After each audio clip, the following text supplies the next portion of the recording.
接便是。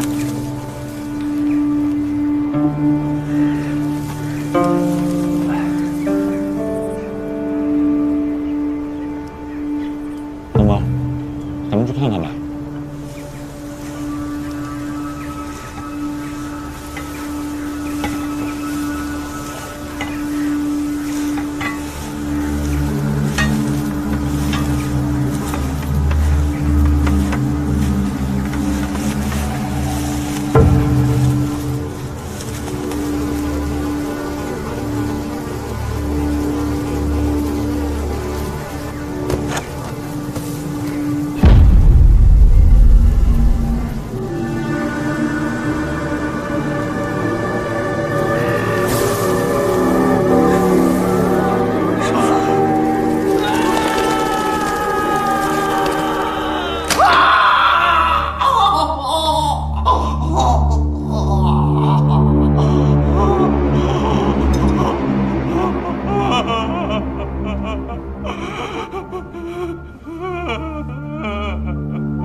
宋殿试，老捕头出事了。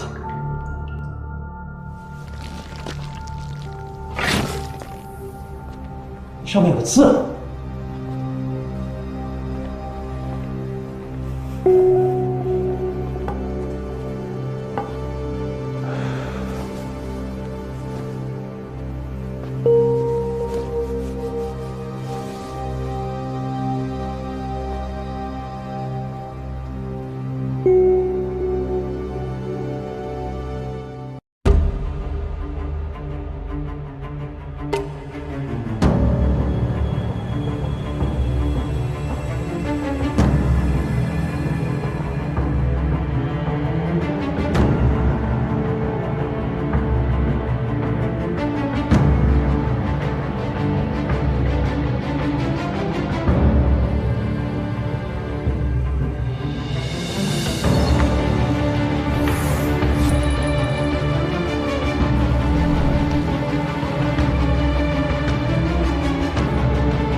死者确实是冷无极、冷捕头吗？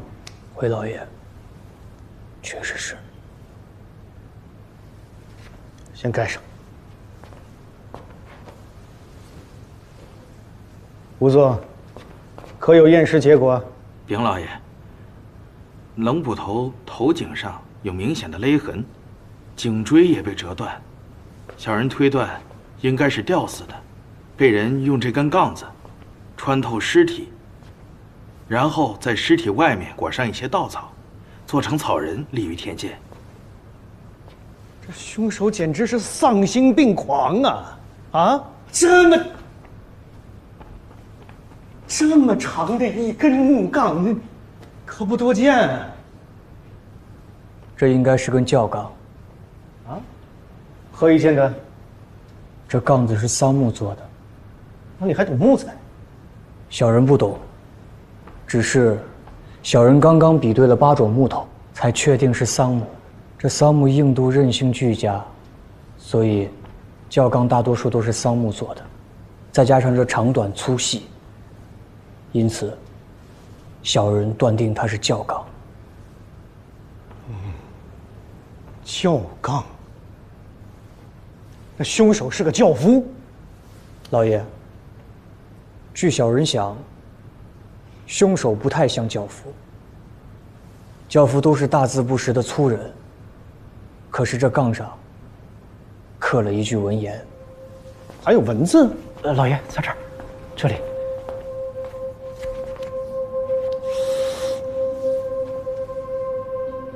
吾道一以贯之。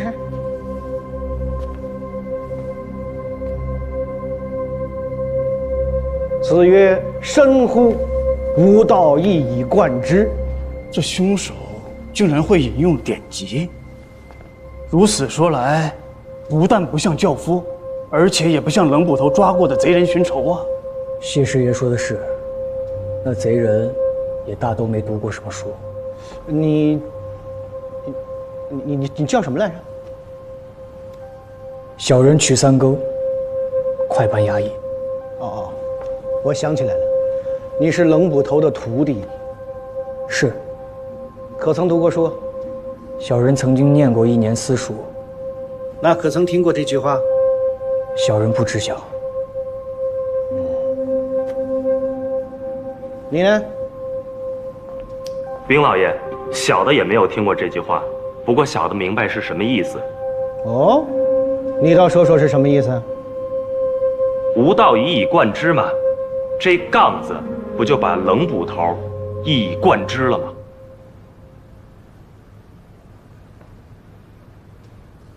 你倒是聪明。老爷过奖。难道说，这凶手是个读书人？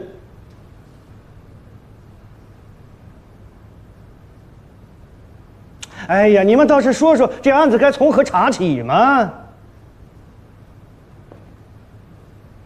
宋天师，你有何主张啊？老爷，在下以为，在这杜县城中，能引用这句话的，应该是有数的吧？谢师爷，这杜县有多少童生秀才啊？老爷，您才刚上任，小人跟您到此地也不过才2个月，这突然之间问起，你且估算一下嘛。有50人吗？那是一定不止的。这杜县文脉深，学风盛，这童生秀才加起来，少说也得400-500人吧。 400-500人，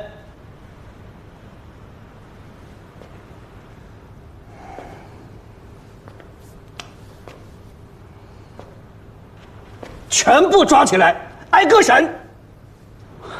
老爷三思啊，这不合法度。哎呀，本县也知道不合法度嘛，可是这个案子太离奇了。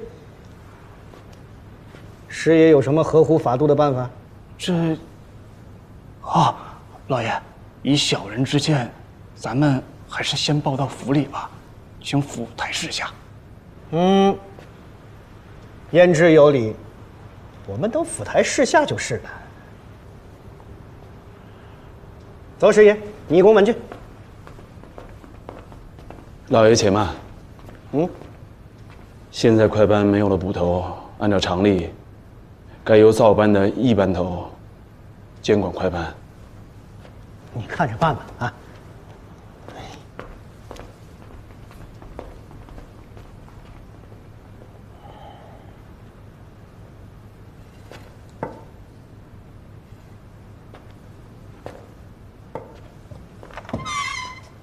我再待会儿。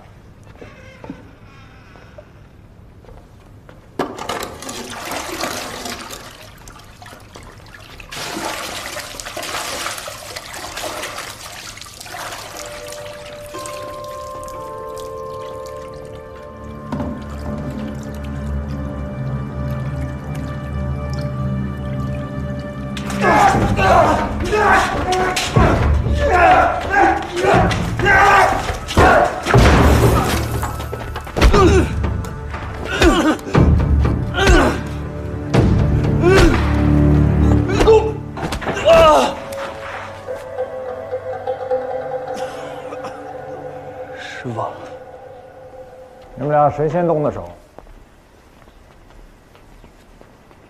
谁先动的手？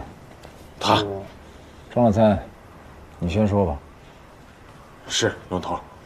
前几日我在街上拿了一个破皮无赖。破皮无赖，你是什么案由拿的？寻衅滋事，殴差拒捕，怎地？张老三，你接着说。本来也没什么事，就是要关上几日，结果不知为何，三哥今日竟要私自放人。幸亏我赶到了，我自然不依他呀。结果他就动手。三哥，你还有什么话好说？他骂我，我才动的手。你先骂的我，明明是你先骂的我。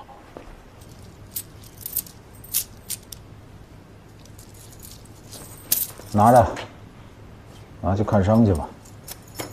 我会让三更给你个交代的。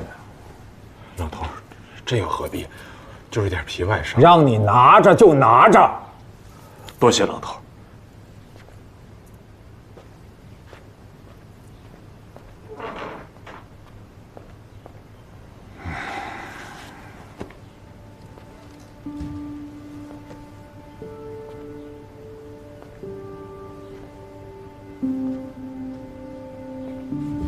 你说你先动手，居然还挨了他一下，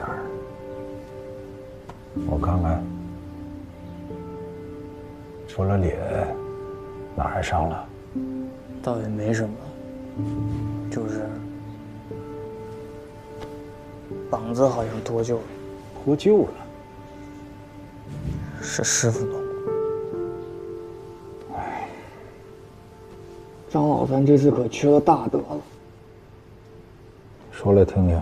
他抓的是个寡妇的儿子，他是得了别人的好处要抢寡妇的宅子，把寡妇的儿子抓了，逼他签一张借据，然后一纸诉状告到衙门，就说他还不起债，要收房子。这寡妇是个妇道人家，肯定是斗不过他们的。再说了，他现在还有个儿子关在牢里做人质呢。师傅，你都知道了？我知道什么呀？我猜的。你可是时常跟我说的，身在宫门好修行。这句话你倒是记得很清楚啊。还有一句话你记不记得？哪句？断人财路如杀人父母。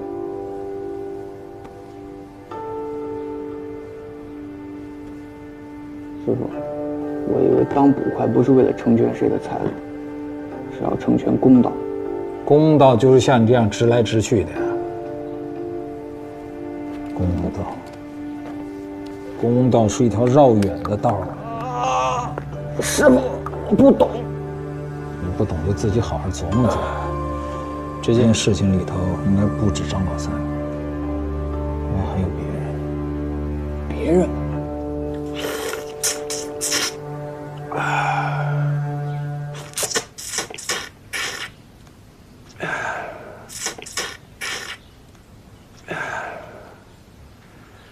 查案自有查案的规矩，你师傅冷捕头的案子怎么查，我自有主张。小的就是想知道一头是什么主张。你们往日里都怎么查案啊？按师傅教的，访现场，访苦主，访行迹，然后就是去找坊行和大行。那就说说你刚才说的这4样。现场，你是最老序的；苦主呢，是你的师娘；你师傅冷头的行迹，是你这个徒弟最清楚。至于你刚才说的坊行打行，你们捕快往日里查案全靠着他们，可是那帮人，咱们兄弟怕是支持不动啊。他们以前只听冷头的，我们要用他们，还得冷头发话。嗨，说白了，就有那么些勾连，不也得冷头过一过手吗？冷头啊，那眼里可是不揉沙子的。听见了？刚才说那4样，咱们兄弟怕是没有一样能插得上手啊。一头，旁的我都可以自己去查，只是你能不能派2、3个老成的兄弟，去那齐家铺查访查访，看看那天晚上有没有人看见什么、听见什么。我自然会派人去查。不知一头准备派谁去查？曲三更，你这就有点蹬鼻子上脸了。我派谁去还要向你禀报一声吗？怎么着，你师傅现在人都没了，你还把自己当少捕头呢？师兄，我看这几个哥哥都是造反的，咱们快班当值的人呢？好像都在外边。这是快班的班房，你帮我把他们招呼进来。好。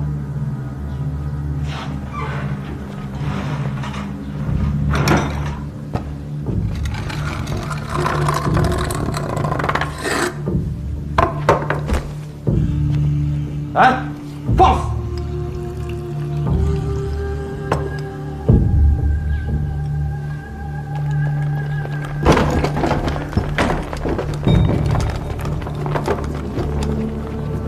干什么这是？什么意思？一头，你现在身兼着造快两班的班头，可比以前加倍威风了。不如你威风啊！你想说什么就直说。我就想跟你议议我师傅的案情。我师傅的案子呢，到现在连个有嫌疑的都想不到。这不是你这个当徒弟的该去查的吗？我随便一说，一头别多心。就现下看来，你是唯一一个从我师傅死里头得着好处的人。哼，有胆子。不过你这个差事，今天怕是要当到头了。一头三思啊！我师傅刚死，你就把我这少捕头赶出衙门，难免让人多想。快人拿下！哪人是快办的事？千万动手，千万动手！大家都是兄弟，何必如此？听我建二一句，别动手，动手就是官司。宋典史的脾气和手段，大伙儿是知道的，他可都是先动刑，再问缘由。收起来。一头，你消气儿，消气儿。人大人大量，别跟个孩子一般见识。三哥，还不快跪下，给一头磕头认罪。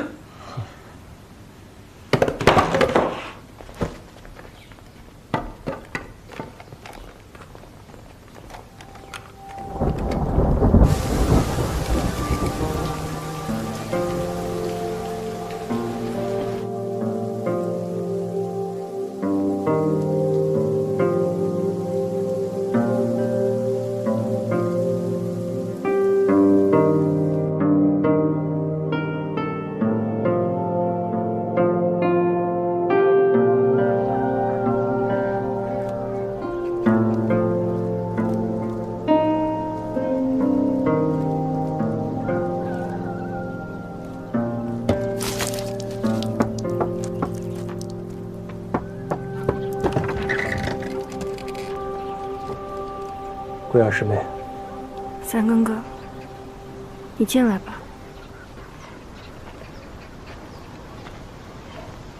现在就我跟娘在家，不方便你进屋。那就在这儿说吧。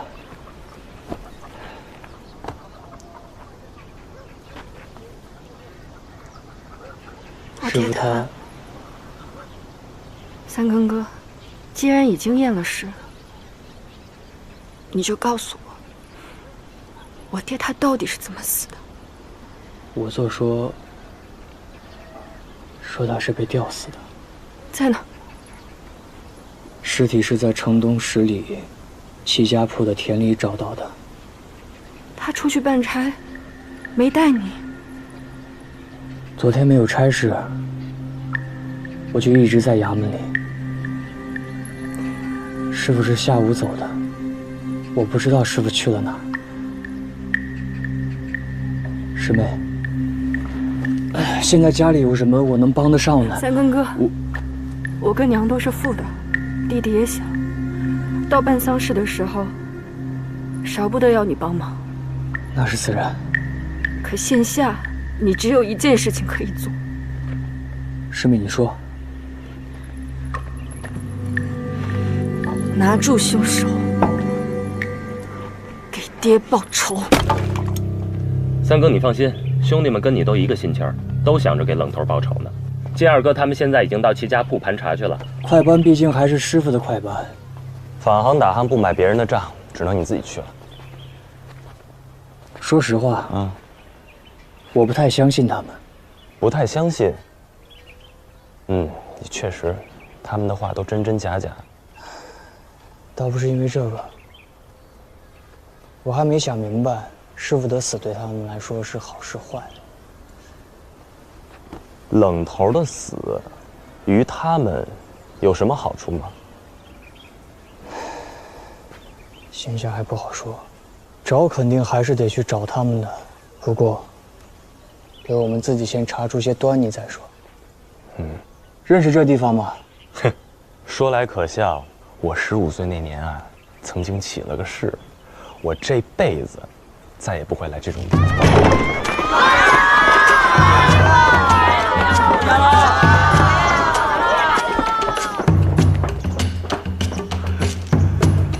想当年我放学的时候也是这般快活。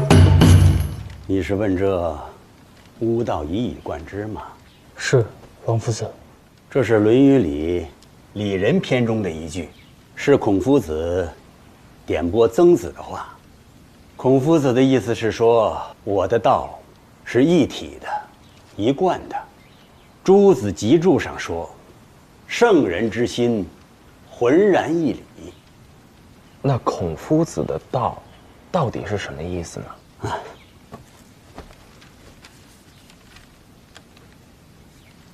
夫子之道，忠恕而已矣。这“忠恕”二字何解？诸子集注上说：“忠心为忠，如心为术。忠即是一心一意，术即是推己及人。”道理说的可太好了。可是，王夫子，这道理能用来杀人吗？官差何出此言呐？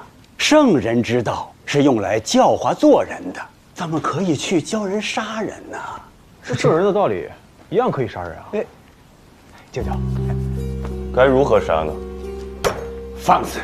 可这呀，你好歹也是个秀才，怎能如此曲解经典、胡言乱语？要是让县里的教育听到了，还不革了你的功名？舅舅，我只是想告诉二位公差，若是想依照典籍来破案，那就不能按照正解来。突击，你刚才说的不依正解是什么意思？小公，你先别乱叫，我让我舅舅先把正事给我办了。我的歪姐啊，亵渎得很，若是惹恼了舅舅，你们俩可帮不了我。舅舅，哦，两位官差稍等片刻，我去就来。可睡，在此等候。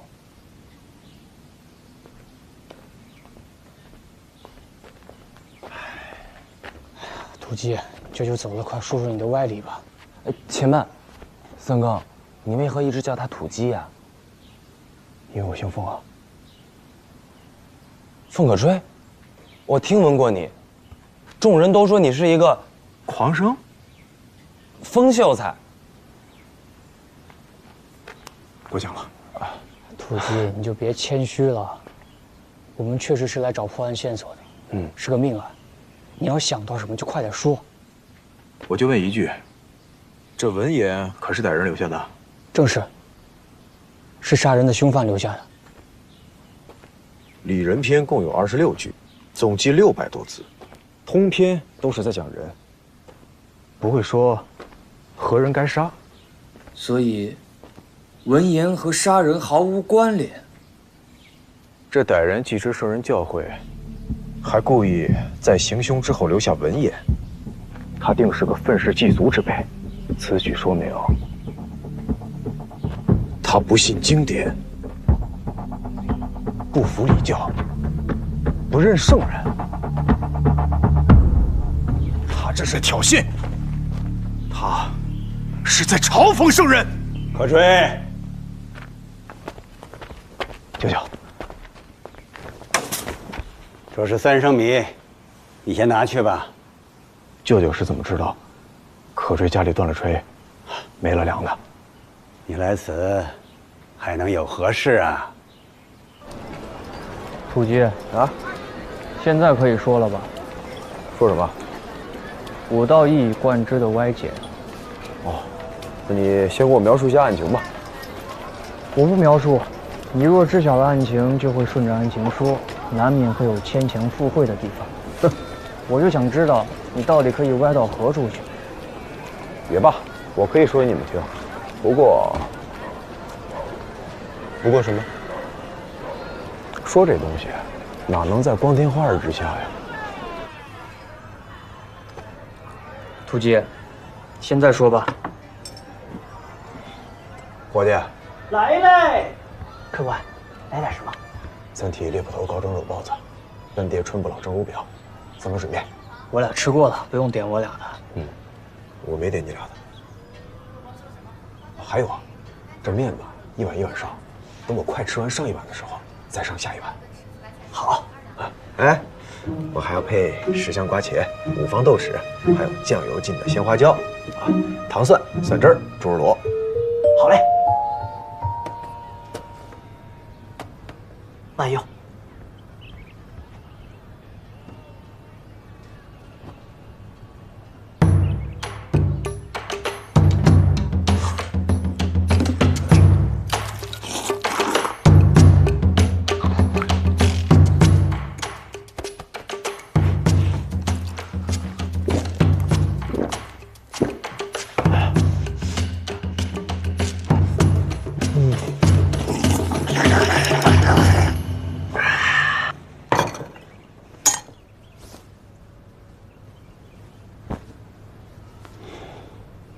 俗话说吃人嘴短，我呢就把我的解法说与二位听听。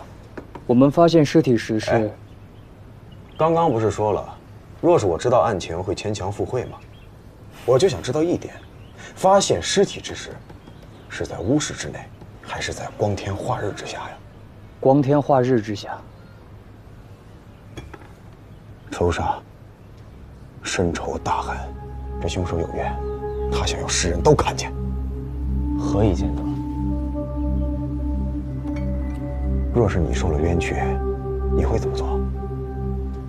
我会哭。也对，那你会不会大喊大叫呢？哦，所以凶手是大喊大叫了吗？喊了，我怎么没听见？圣人或感慨或说理，无不发乎诚，合乎礼，而唯有此句它不同啊。此句有何不同？此句可以荡尽胸中之气，仿佛登高一呼。吾道一以贯之，吾道一以贯之，吾道一以贯之。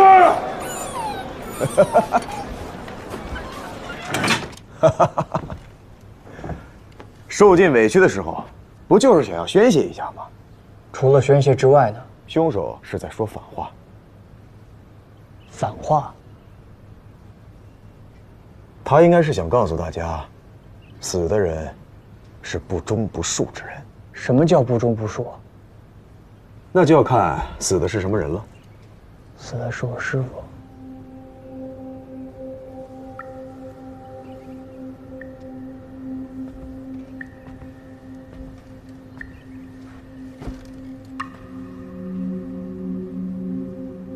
小果，你不用安慰我，你告诉我，什么叫不忠不恕？那作为捕头，忠恕是什么？维护公道是忠，为人伸冤是恕。那渎职枉法就是不忠，草菅人命就是不恕。你胡说！哎，反正是凶手说的话，凶手说的话怎么能当真呢？三哥。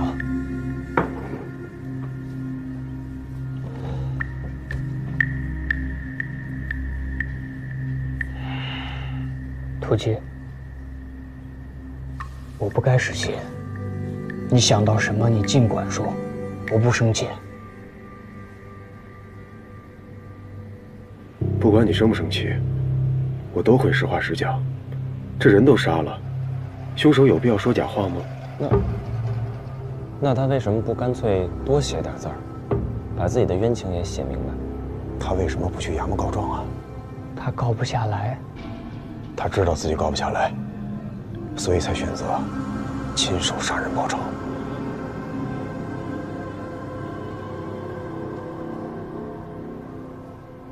说我师父草菅人命，我是绝技不信的。其实，我也希望是我猜错了，但我还是要从我师父办过的旧案子查起。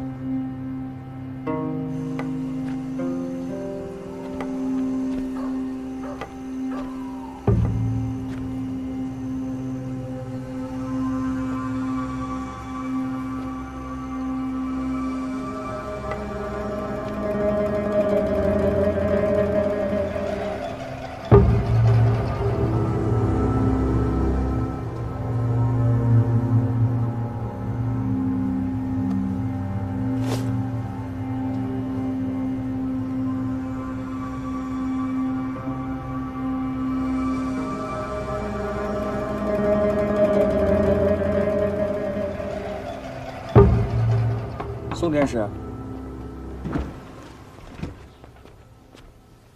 曲三更，你当捕快多久了？1年100役，4年捕快。这5年中，跟你师傅经手了多少命案啊？37桩。都是什么案子？斗殴致死26桩，抢劫杀人6桩，奸杀3桩，还有1桩勾结奸夫毒杀亲夫，1桩刺死债主，然后埋尸荒野。破案多少啊？斗殴的刚好破了1半，另1半凶手在逃，抢劫、奸杀都只破了1桩，杀夫、杀债主的都破了。2起预谋杀人的倒是都破了。是。知道为什么吗？这小人未曾想过。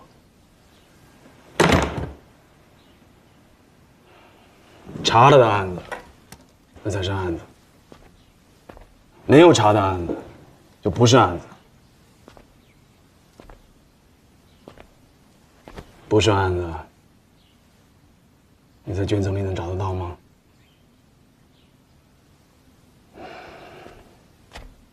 那些溺水而亡的，就真的是无意落水；那些掉进井里的，就真的是意外失足；那些暴病而亡的，就真的是暴病；那些悬梁自尽的，有多少是被了抢了田产，被人扒了妻女？还有那些活不见人，死不见尸的呢？2桩，偌大的杜县，20万人丁，5年就有2起预谋杀人，太少了吧？宋典史是说，我们错过了许多案子。错过？出了人命，这条人命算不算命案？谁说了算？我师父。你师父？我师父被害，是因为有什么案子被错过了。我说了这么多，你还跟我装傻？小人实在不明白。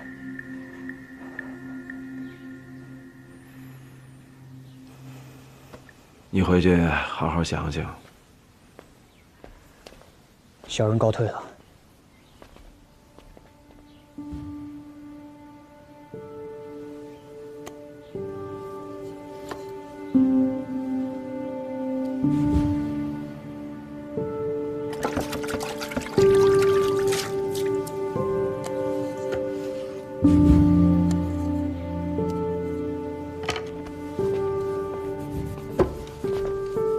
哎，三哥，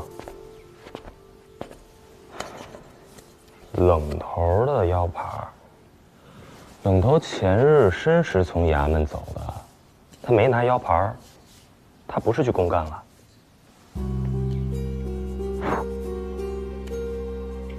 对，啊，他肯定不是去公干的。三哥，等等我，去哪儿啊？我想到了个地方，师傅前天下午可能去过。哪儿？跟我走吧。好。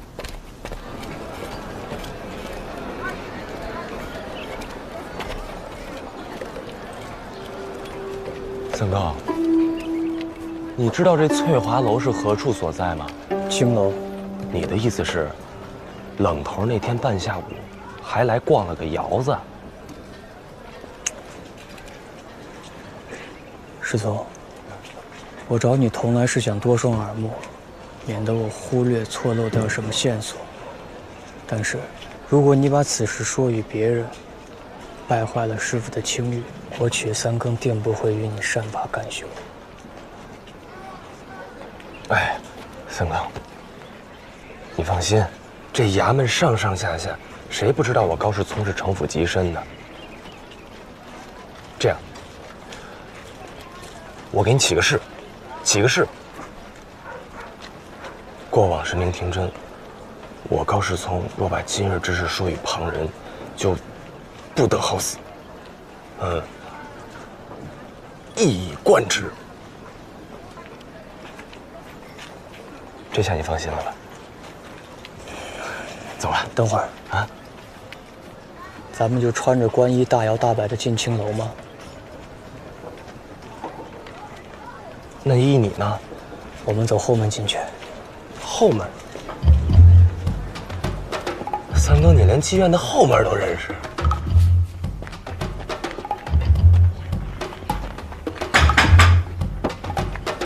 这是谁呀？这是？哎呀！哎呦，二位官差，有何贵干呀？咱这也不曾闹贼呀。隋老三，你睡迷糊了吧？你不认识我了吗？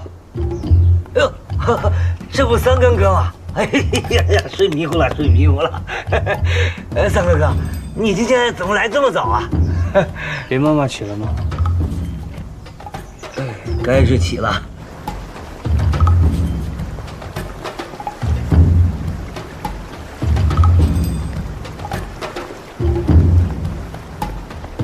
来，二位，请坐来。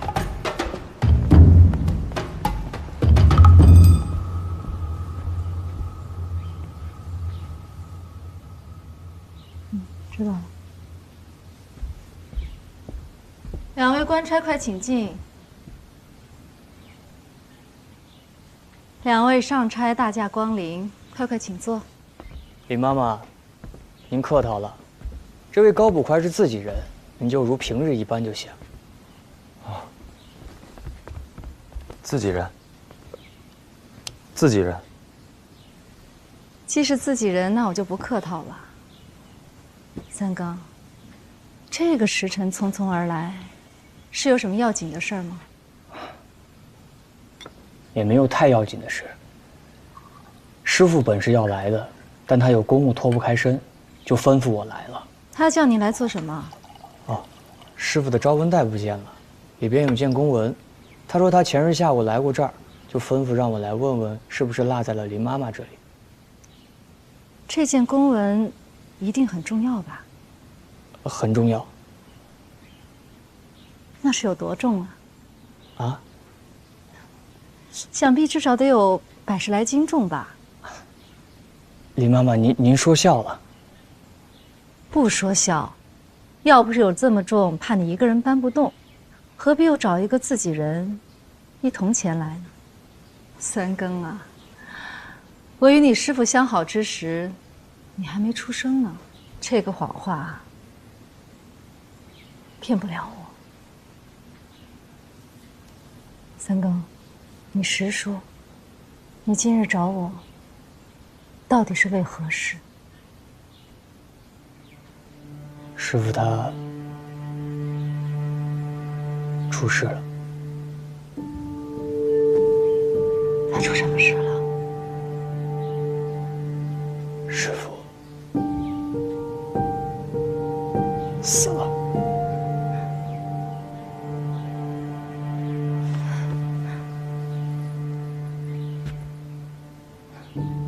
你说什么？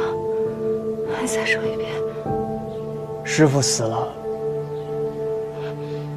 如何死的？死于非命。何时？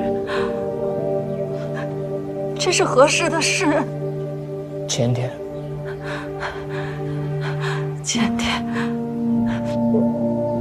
前天他还来过我这里啊。他应该是从这儿离开了之后遇的害。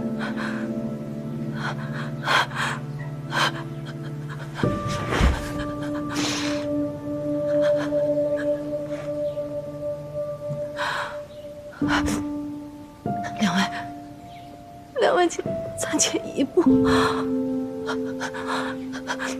请过会再来。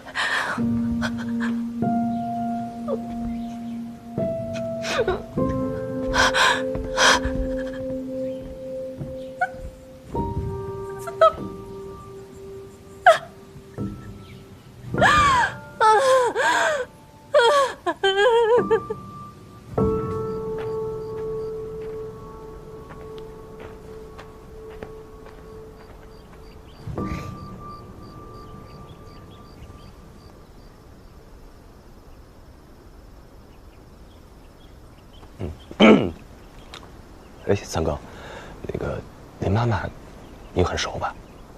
我经常帮师傅来送信，有时候他吃醉了酒还会来接他。那为何你刚才不直接问他，冷头那天下午是否来过这儿？直接问不妥当。若他跟师傅的死有什么瓜葛呢？你怀疑他？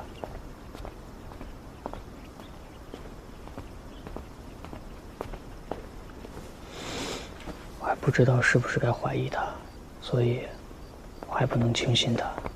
哎呦，阿伟，阿伟怎么在这儿啊？林妈妈请阿伟上去。来，请随我来。你师傅前天下午来过，和往常一样，看不出来他有心事。我和你师傅这么多年，他心里有事，我是能看出来的。林妈妈，你再仔细想想，还有什么端倪没有？确实和往常一样。哦，他说了几句，那个新来的县太爷说那个太爷是个猫官儿。猫官儿？什么是猫官儿？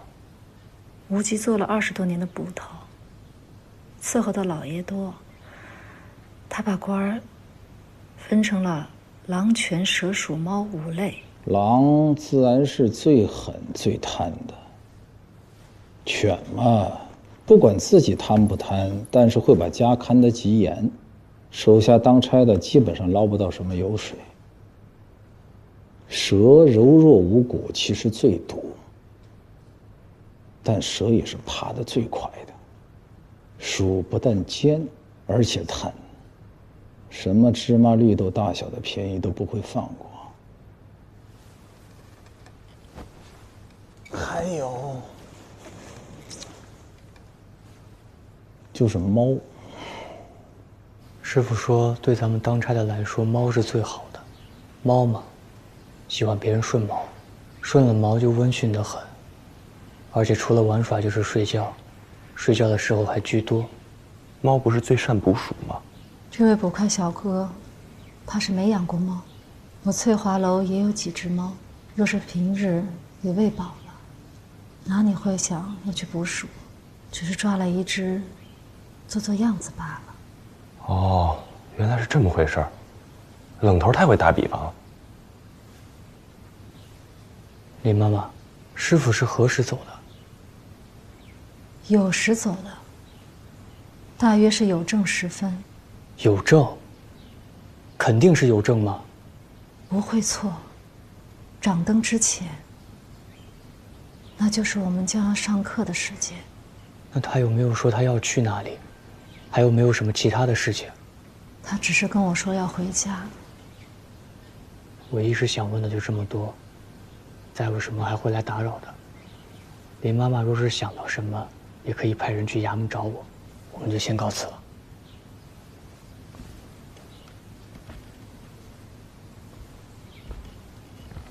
三更。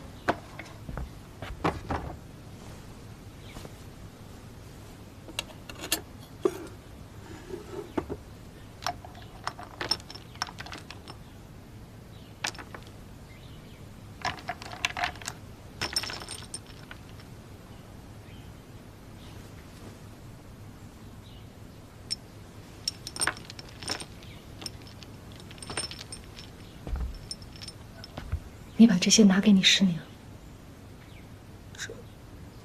林妈妈，我让你给你就给。你师父现在不在了，他们孤儿寡母，这以后的日子。可是，师娘若是问我这银子从哪来的，林妈妈，我该如何说啊？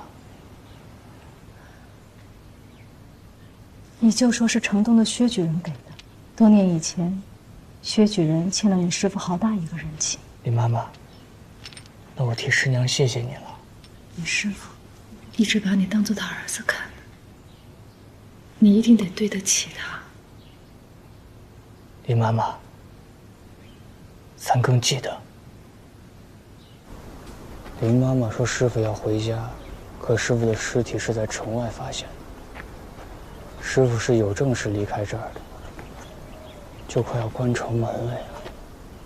离这儿最近的是东门。尸体是在东门外十里的齐家铺发现的，应该是出了东门。从这儿走到东门最多2刻就到了。他为什么要在那个时候出门呢？出去可就回不来了呀。所以冷头是在这儿改了主意，突然要出城的。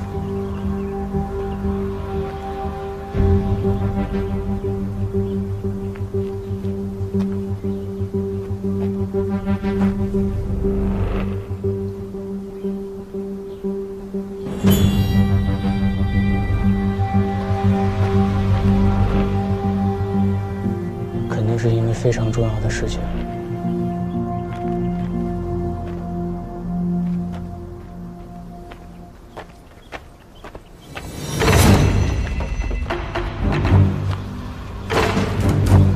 那会不会是在这儿遭了暗算呢？这儿也很僻静。不会，仵作说师傅是被吊死的，这里肯定没办法吊死人了吧？不问凶手是谁，几个人，打闷棍也好，绑架也好，以师傅的身手，都是会留下一些搏斗的伤痕的。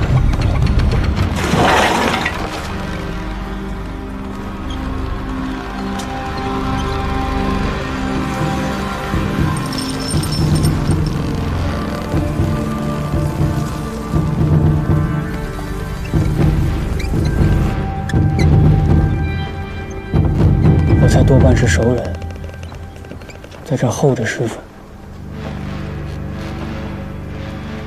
再用什么借口把师傅诓出城去？不对，从这儿到东门要经过县衙。啊，当值的衙役肯定会看见冷头经过。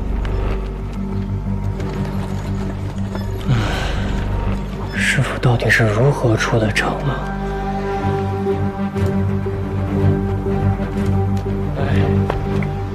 等等我，三哥。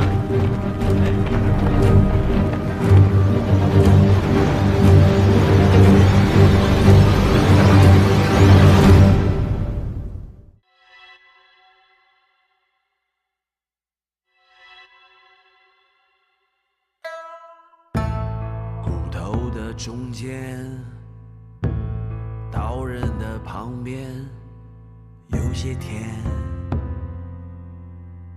有些年，咬破了心弦，咽下了陈年。有人哭，有人眠。我属魂心，祭祀其生，总有黄秋，指尖轻。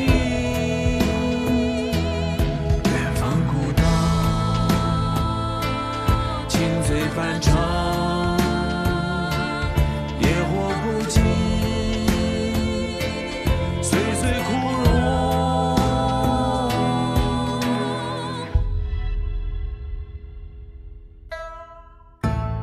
我负的炊烟，命运的上签，就之前换个圆。的誓言，纸上的尘缘，风一吹就不见。我属魂心，祭祀其生，总有黄秋。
仿行和打行，就是街面上混混无赖的帮会。仿行专干坑蒙拐骗、讹诈勒索一类的脏事，打行则聚集打手讨债、绑架、私设赌局。捕快查案，定然是先要去找他们的。这街面上见不得人的事情，也没人比他们更清楚。杜县城里有5个帮会，人称2鼠3狼。不过，他们自己管自己叫武侯府。他们的买卖都需要官面上的靠山。以前他们在杜县衙门里的靠山是师傅。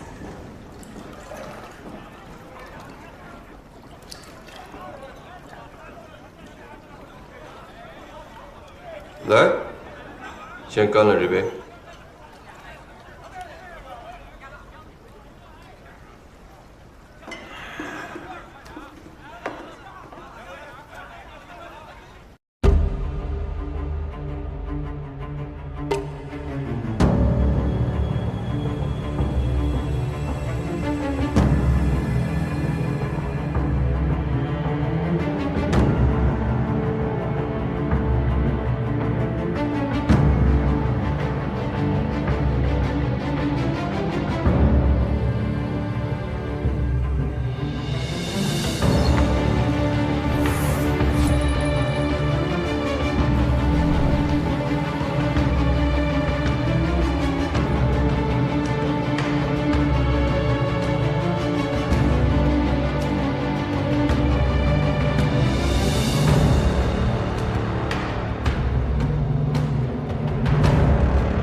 躲你了还撞过来？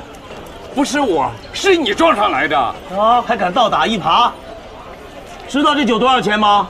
这可是20年的女儿红，我们家员外拿来送礼的。我给你赔不是。赔不是值多少银两啊？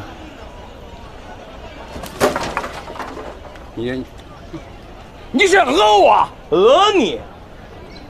去衙门，看看衙门能不能讹你。有人来做个见证吗？我们做见证。我看见了啊，是这乡下人走路不长眼，撞了小哥您，砸了酒坛子。小哥，这坛酒值不少钱吧？这可是我花了5两银子刚从天兴坊买的。呀，没得说，上衙门，咱们可都是安善良民。别啰嗦，走。小哥，这是酒钱，我认了。我这不要，这些钱不够，咱们去衙门，我得弄个判书。走，这位仁兄，这位仁兄有礼了。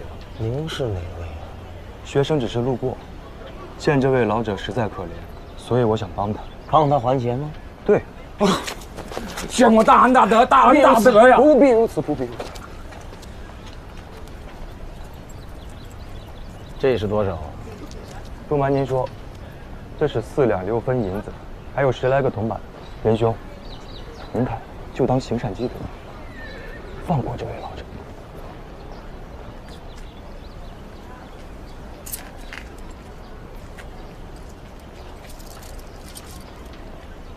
行吗？谁叫我心善呢？剩下的我自己当倒霉补上。老涛，遇到好人了，回头记得把钱给人家还上。是，这钱我一定还上。要是不放心，咱们就写个借据。您识字吗？我不识字，不过没事，你只管写就是了，我按手印。我刘老二虽然穷，但是从来不欠人家的钱。既然如此，那我就写个借据。哎，邪了虎。有。三根哥，我在那边看了半天了，你们怎么也没点新鲜的？您这是啊，三根哥，要不咱们去茶馆坐？不忙。刘老二是吧？这位官差，小的就是刘老二。家里还有什么人呢？我娘死得早，儿子媳妇儿也闹天花走了，家里就剩下我跟孙女2个人。不是姑老也引不上这种事儿啊。官差，您这话是什么意思啊？家里有什么财产？穷家哪有什么财产呢？就3间草房，1亩欧田，1亩4分水田。孙女多大？刚满13。哎，刘老二，这帮小子，怕是盯你很久了吧？别动！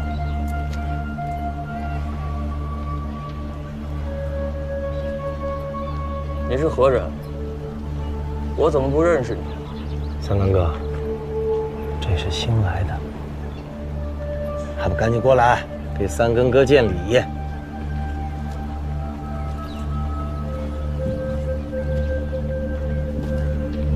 给三根哥见礼。刘老二，你若是跟他签了借据，这利息可是按天算的，利滚利，利套利，不到1个月，你的草房、藕塘、水田可都归了他了。这还不算完啊，对他们来说最值钱的是你孙女。三根哥，您这是干嘛呀？我就是要砸你的买卖。师傅明明给你们定过规矩，不准拐卖幼童。冷头是立过规矩，可是他已经死。他死了，规矩就废了。我听说，冷头以前给各位立了不少规矩。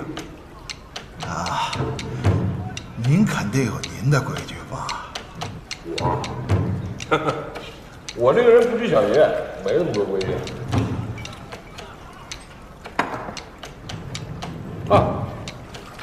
不过，既然我一有靠现在也领了快班这份差事，那以后就少不得要偏劳各位，还望到时候几位当家的能买一买我这张老脸，好吧？一头，侯爷我就一句话。什么话？我们有孝敬，一头有照应。那就一头我多照应，你们呢，多孝敬。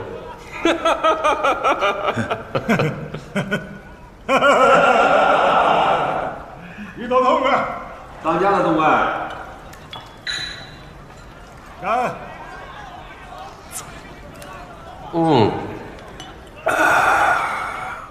三根哥，今日不是又是专程来砸我们买卖的吧？砸你们买卖是顺便，我来找你们当家的。当家的不在，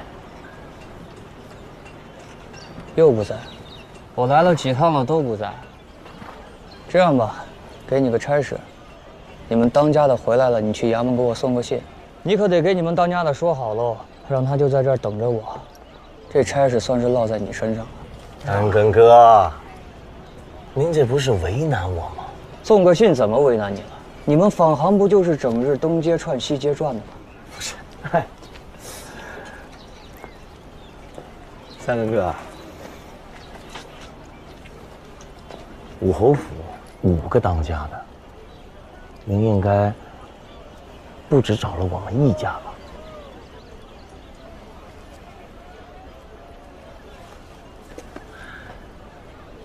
这人不在的，也应该不止我们一家吧？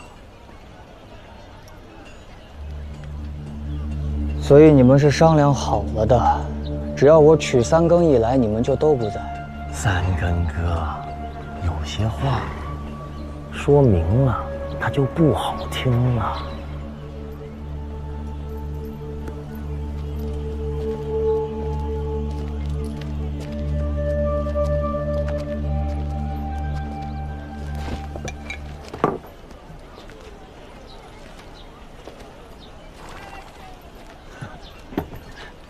三更哥，您还有什么事儿？帮我带个话总行吧？行，您说。昨日我们抓了一个暗娼，得有60多岁了，没想到竟然还有主顾，让你们当家的得空来衙门领人吧。暗娼，三更哥，这暗娼它不是我们的买卖。那个老娼说你们当家的是他儿子。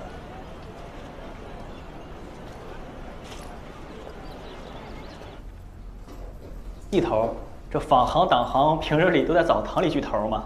这是他们的规矩，大家都光着屁股，谁都藏不了刀子。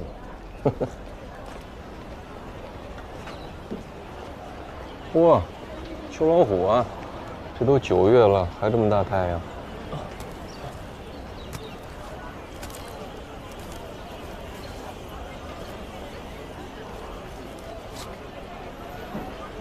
走。这2署3郎真的拜了一头当新靠山。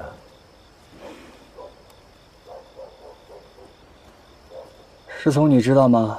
啊，咱们县的坊行打行是本府几个县里最穷的。不能的，明明咱们县是最富的。都是师傅管得紧啊，师傅还为他们定了3个不准。冷头不准，他们就都不干了。哎，怎么了？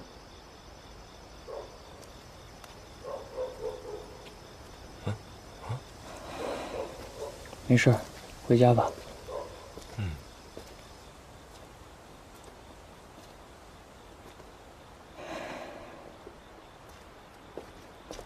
娘。三更，回来了。娘，灯笼都灭了。走。三更。嗯。你师傅这一死，你这捕快就别再干了吧。娘，您这是说的什么话呀？你干不了这买卖。娘，衙门里也有好人呐。你师傅是好人吗？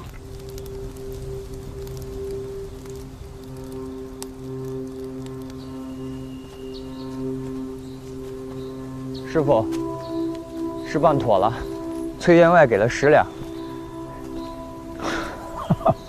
三更啊，以往我让你去找苦主要钱，你不是敷衍我，就是跟我耍无赖，反正你是绝技不会去。今天怎么突然开窍了？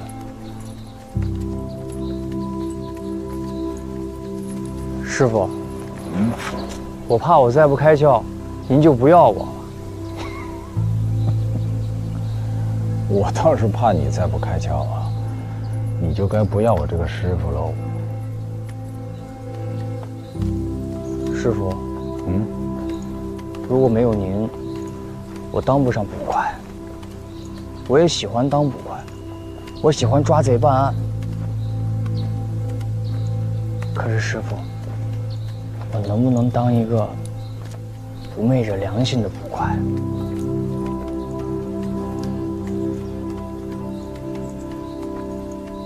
三更啊，良心它是这么一种东西。如果说你想卖的话，卖不上什么价钱，但是你若想留，那它可就贵了。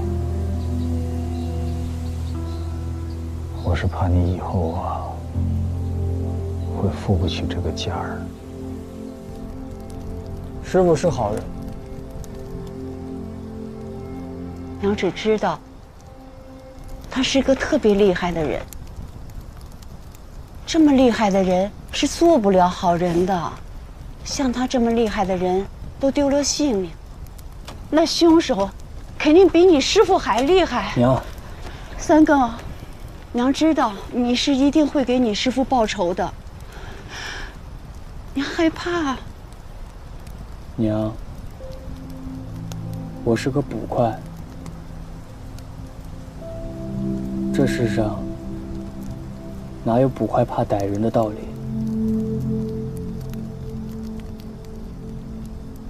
娘的眼睛瞎了3年，这3年好像天从没亮过，总是在大夜里。这一到大夜里，娘就老想起你爹。以前你爹总说，更夫也是快办差事，所以打更的时候老是想着抓贼，贼是没抓到过，我倒是救了机器，可是最后也是死在救火上。师傅说爹是个好样的。那个时候，整个巷子里都是黑漆漆的，就是你爹拿着那个灯笼是个亮。三哥，你爹死了以后，娘的亮就是你。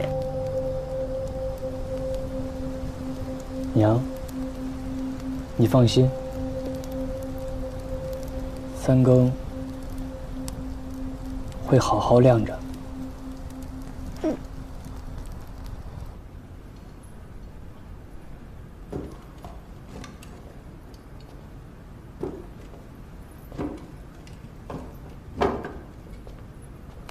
送点水。把你的手伸出来。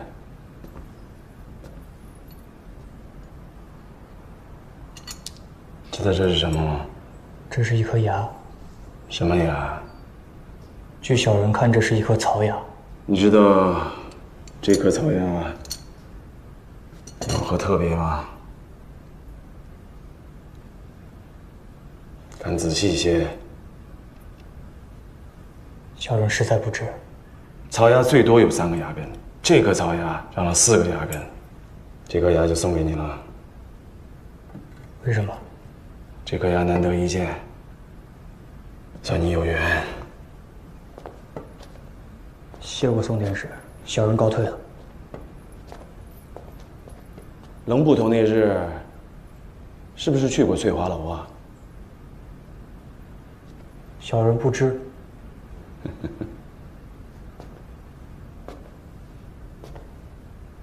那翠华楼的林四娘，跟你师傅可是老相好。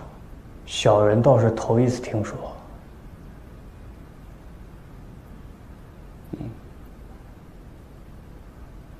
哎，你这东西真不错。哎，三哥，给我留着，开车再说。你去哪儿了？一头到处找你呢。这就去。你先别去。为什么？一头今天把咱们快班当值的兄弟全部支派出去了。我本来也被派了差事，可我一看这势头不对，我就溜回来了。我觉得一头要开始收拾你了。这样，你先找地方猫起来，我去找找他们，起码等金二哥回来再一起去见他。躲得过今天，躲不过明天。只要在这衙门里，迟早得过这一遭。行，那我陪你一块儿去。我自己去，别受牵连。好，那你多加小心。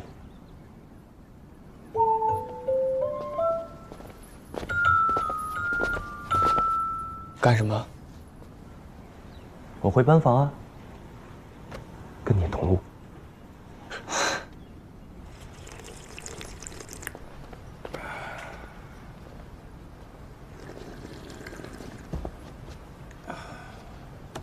曲三哥，你看你现在这吊儿郎当的，哪儿还有个当差的样子？刚才干嘛去了？我被宋典史叫了过去。宋典史？他找你干什么？他送给我一样东西。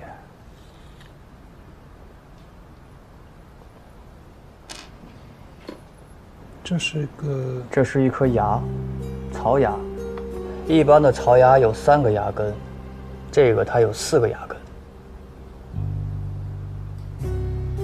宋典史为什么要送你一颗牙呢？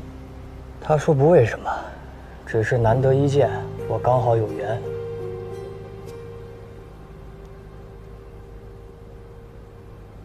你现在是跟我在耍笑吗？在这个衙门里，谁敢拿宋典史耍笑呢？你若不信，可以拿着这个牙去问宋典史。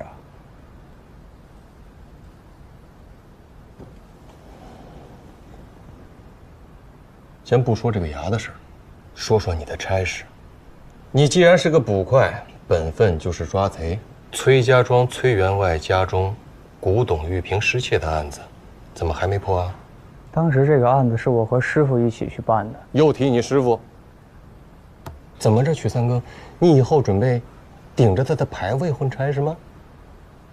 我呢，给你3天时间，3天之内若是破不了这个案子，我就革了你的差事。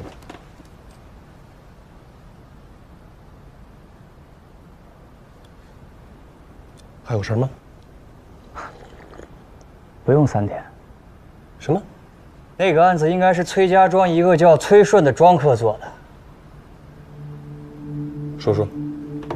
崔员外嗜好古董，崔顺的差事就是帮他到处去寻古董。那玉瓶的来路不正，是盗墓所得的随葬品，满屋的古玩，旁的都没丢，就只丢了玉瓶。想必那贼定是知道这玉瓶的来路，自以为崔员外不敢报案。可这崔家庄上下，除了崔顺以外，没人知道这玉瓶的来历。而且我们盘问他时，他神色慌张，语多矛盾。明日我去崔家庄拿了他，起了赃物就是。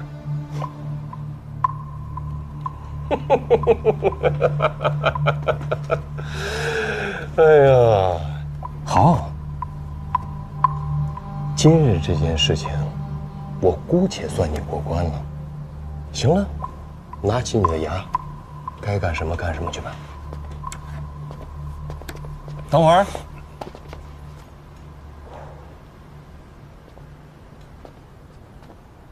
一头还有何吩咐啊？不是叫你，你叫什么来着？回一头，小的叫高世聪，是个白衣。是，腰牌给我瞅瞅。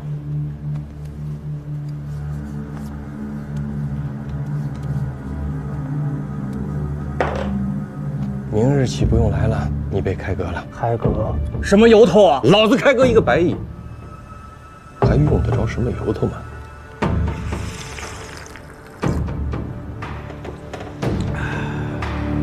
来！哎呦，不就是问差事吗？没什么大不了的。三哥，你知道我爹是杀猪的吗？当初我当这个白衣，就是为了不跟着我爹杀猪。不过现在，现在怎么？现在我开始盼着杀猪。那为什么？嘿，以后老子杀的每头猪都他妈姓易。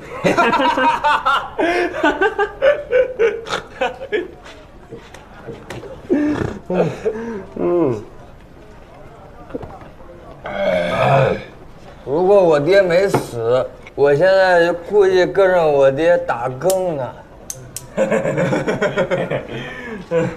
可是你师傅是冷头啊，你就该当捕快。想当年，那个姓易的多怕冷头，现在冷头刚一走，立马就来抢山头了。这群王八蛋，都该杀！杀猪就讲究一个稳，一刀下去拿盘见血。对，然后往刀口里吹气，好剥皮。对。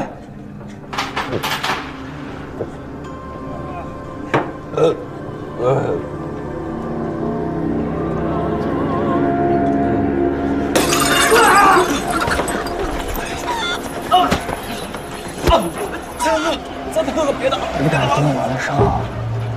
我没盯你的伤，我只是来打酒的。打酒？这么多酒馆，你偏偏要到我喝酒的酒馆来打酒。三哥哥，我误会，真的是误会。王八蛋，今天就先宰了你。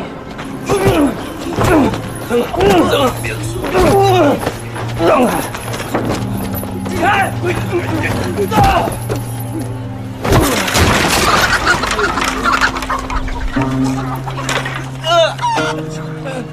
三哥，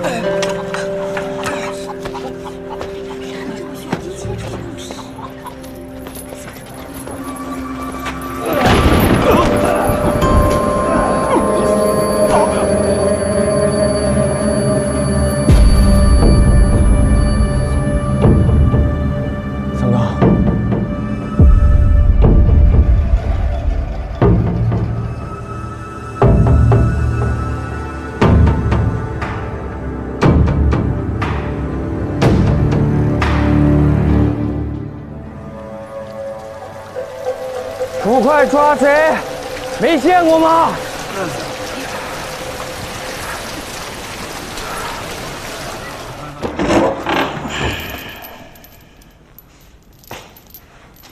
哟，三哥，这是？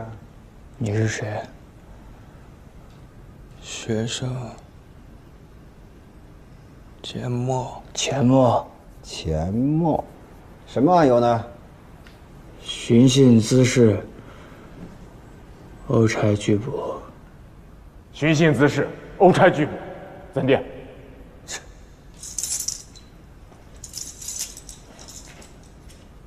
过来吧。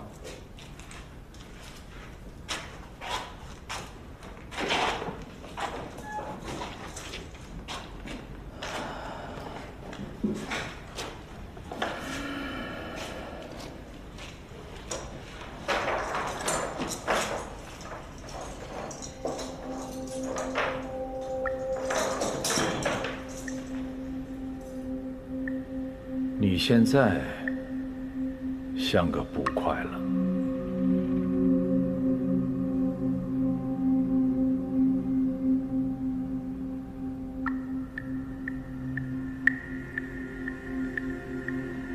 师父，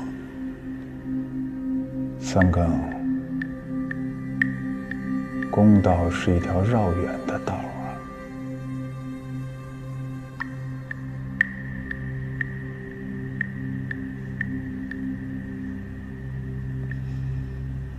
师父，你到底是因为什么死的？是挡了谁的财路，还是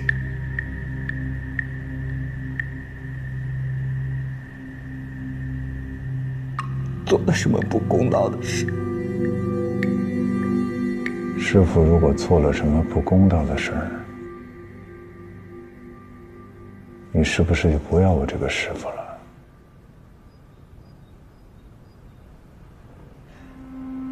师父永远是我的师父。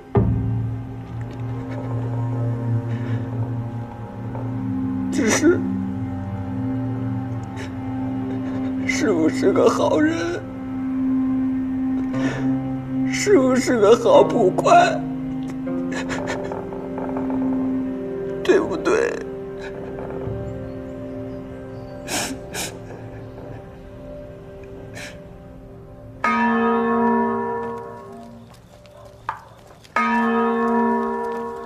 哎，灯笼灭了。啊，没事儿，这条道我熟，用不着点灯。哎，不行，必须点上。不用不用。哎，我帮你点。我帮你。你没放蜡烛？你为什么不放蜡烛？这条道我熟，我是准备转过前边那个弯，我再放蜡烛的。你认得我吗？面熟。你看清楚了，我是快班的，我认识你们更夫头陈18。你跟我说实话。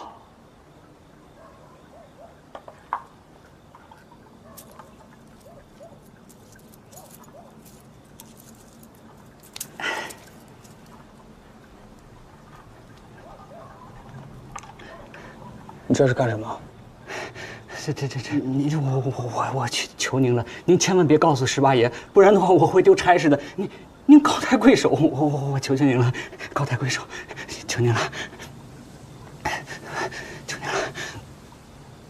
你是拿蜡烛去换钱了？我家里孩子多，不够吃，我求您了，您放我一马，您就当行行好，放我一马。这天这么黑，也没个亮，你就不怕摔跟头啊？不独我一个人这么干，大家都这么做，习惯了。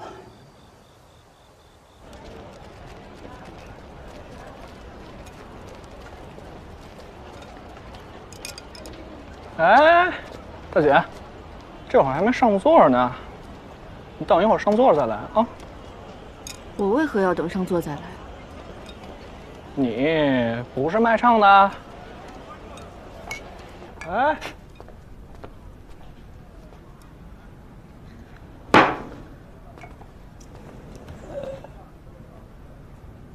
师傅，给你满上。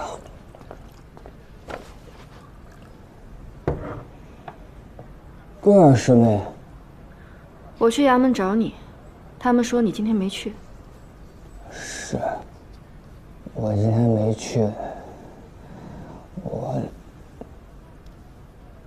桂儿师妹，你一个姑娘家怎么能来这儿呢？你个捕快，这种时候你该来这儿吗？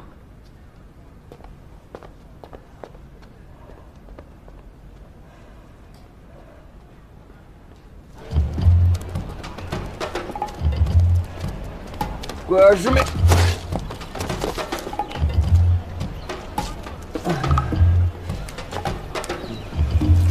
妈呀！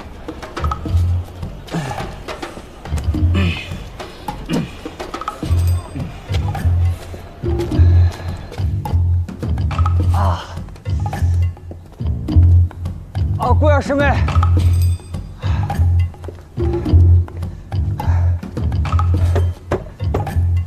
桂儿师妹，你进来吧。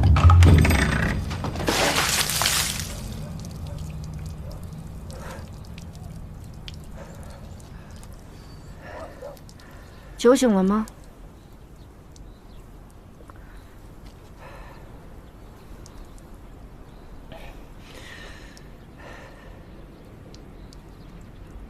在这儿等着，我去给你拿爹的衣服。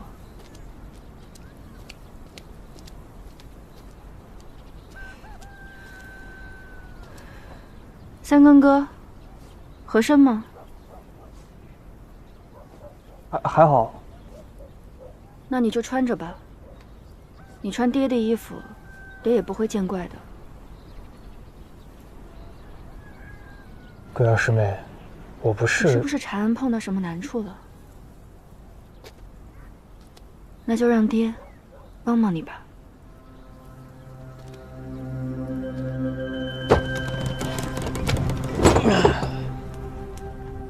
三更哥，你还记得我家这个地窖吗？当然记得，咱们小时候不还总下来玩吗？那你还记得这个吗？记得。自打我记事起，这口棺材就一直在这儿。我那时也很奇怪，只有老人才会提前给自己准备寿材。师傅说，当捕快的，不知道什么时候就会有个3长2短的。可是这口棺材不能用了。不能用了？三更哥，你把这个棺材盖打开。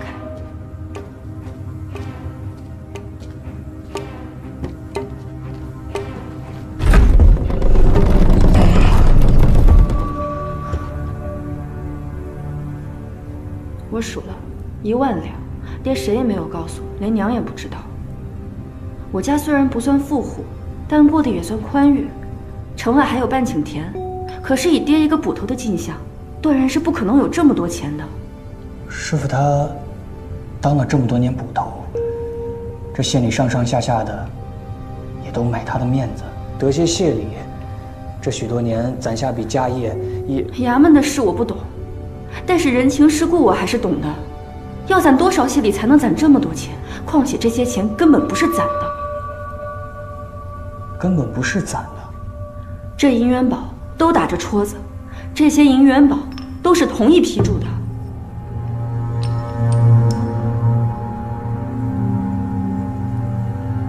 师妹，你在怀疑什么？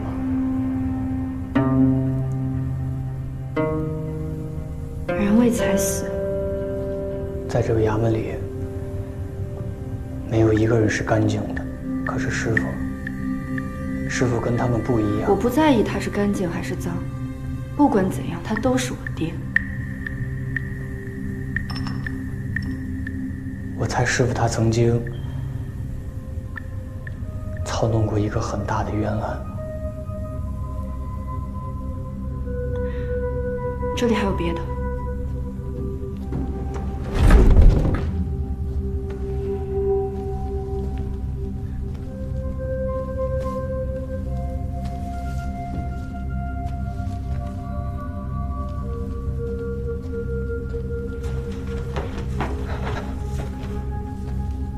四更刚至，更固方才想过，陆宅东墙火起，火势凶猛。当夜大风西风，已殃及我家西墙，幸得有邻相助，未曾成火。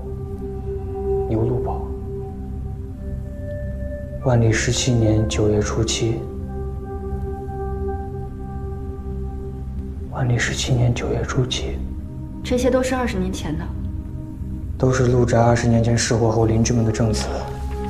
证词大概都一样，只不过方向不同，东南西北都有。看来这陆宅占地极大。这陆宅四面同时起火，这是药方子。这些药方子也是20年前的，是开给2个病人的，一个叫程浪，一个叫陆远豹。大夫是程义志。那个神医程义志，应该是。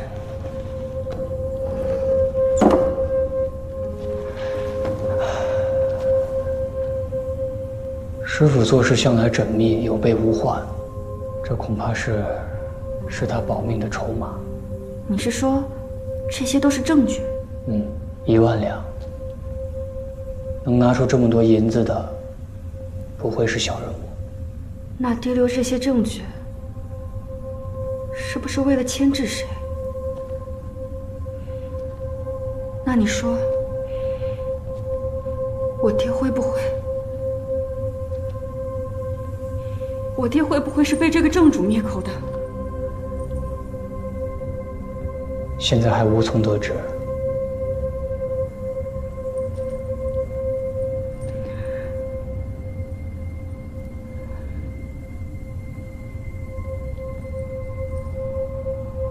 对了，三更哥，刚说到9月初7，你想到了什么？9月初7是我爹的忌日。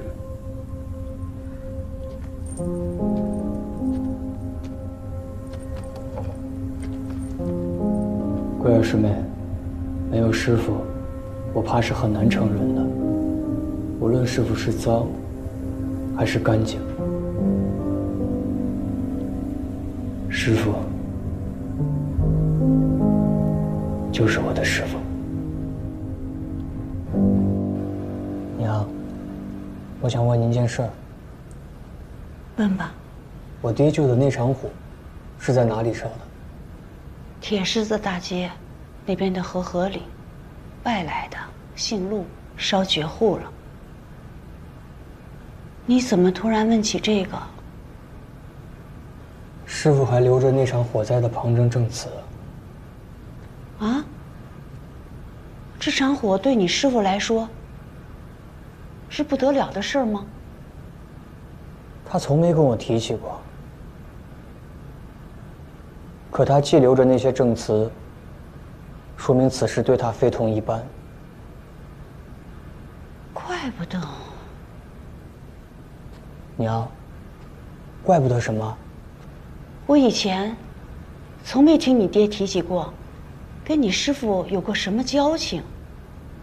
你爹死了以后，他来过好几次，我本以为他是因为跟傅属仪快搬辖制来走走过场，没想到他给了不少钱，还说跟你爹是好朋友。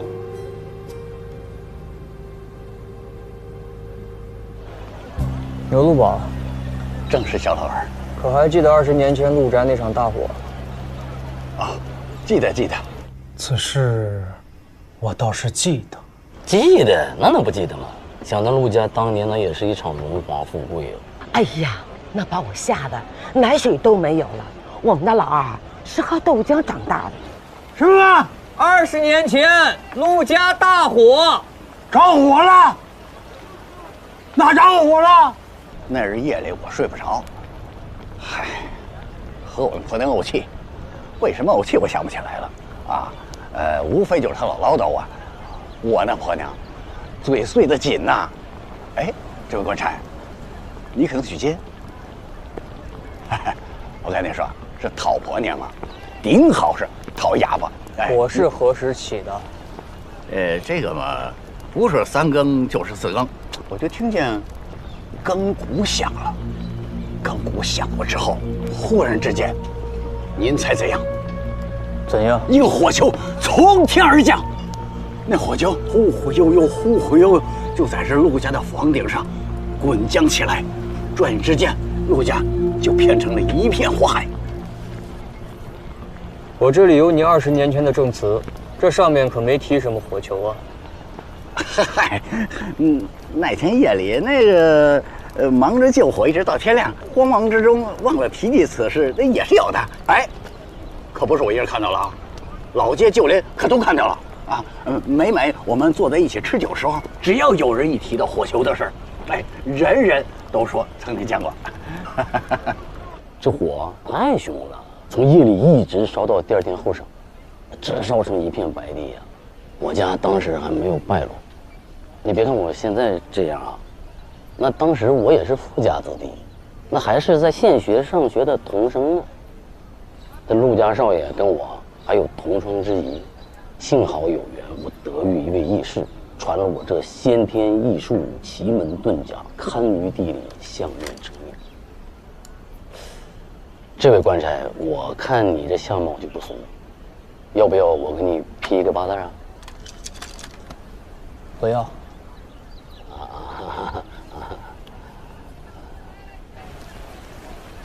这个是您20年前的证词，就是这个陆家着火的事儿。陈爷，我不识字儿。这陆家起火一事还有个传闻。什么传闻？说是这家主人呐，干了一件丧尽天良、伤天害理之事。路过个道人偶然知道了内情，便要替天行道。这道人施展五雷阵法，招来天雷，雷劈主人卧室，这才起的大火。说起来，还有一个传闻。什么传闻？这家主人是个疯子，火是他自己放的。放火之前，他把他哥哥给杀了。这陆家可有人幸存啊？没有了，连汝带佛死了满门。陆家应该是没人了吧？哎，这位差爷，陆家的火灾，衙门是结了案的，您一查便知啊。您请。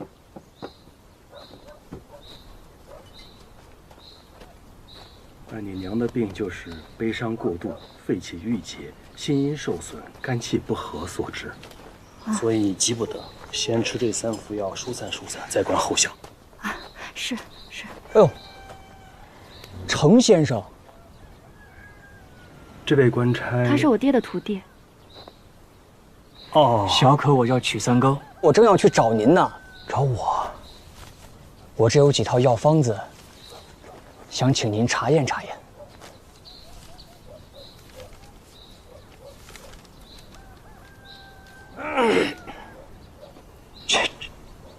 是我开的药方子呀。这个时间应该是20年前的吧？这确实是您开的没错吧？是我开的没错。那您对这2位病人有没有什么印象？这个陆远豹以前是个员外，我这个方子不是医大病的，就是一个心悸气短，以补气调养为主。这个陈旺我不记得了，但是看这个方子，是医肝火亢盛，也不是什么大病。这陆家20年前着了场大火，此事您可知晓啊？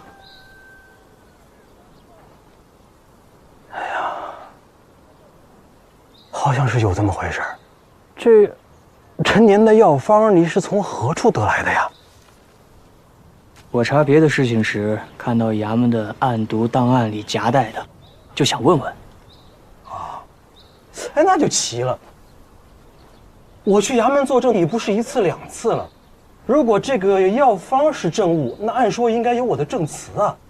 你那案牍档案里，可有发现我的证词啊？并无证词，不过过了20年了，案牍档案一时不全也是有的。哎呀，这2个病人的病我确实是没什么印象了，这毕竟都是20年前的事儿了。这20年的时间，我得看多少病人呢？不过，这个方子确实是我开的，也没什么问题。我是不知道这位官差为何会提起这陈年的旧事啊。程先生，您别见怪，本就不是什么急事。我就是想问问您，还记不记得这2位病人？跟药方本身也没什么干系。那既然是这样，程某人就先告辞了。还有病人等着我去看病呢。您慢走，慢走。急不得，急不得啊！哎，这个程大夫没讲实话，他一定知道什么内情。他知道什么内情？冷瑞，这是给娘的礼，盘子里那么多，娘又吃不了。那也应该先让娘吃啊。三更哥，我去给你拿个礼。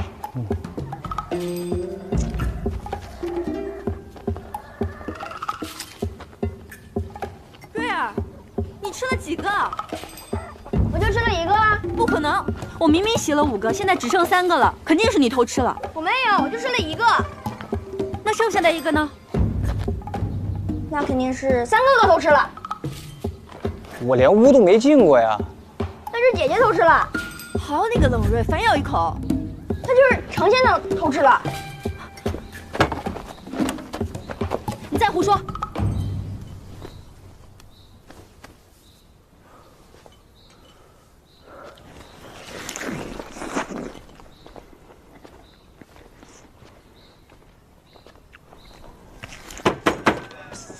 三更可在这里啊！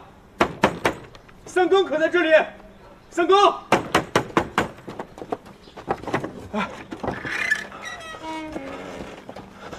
三更，屋里站，跟我去屋里站。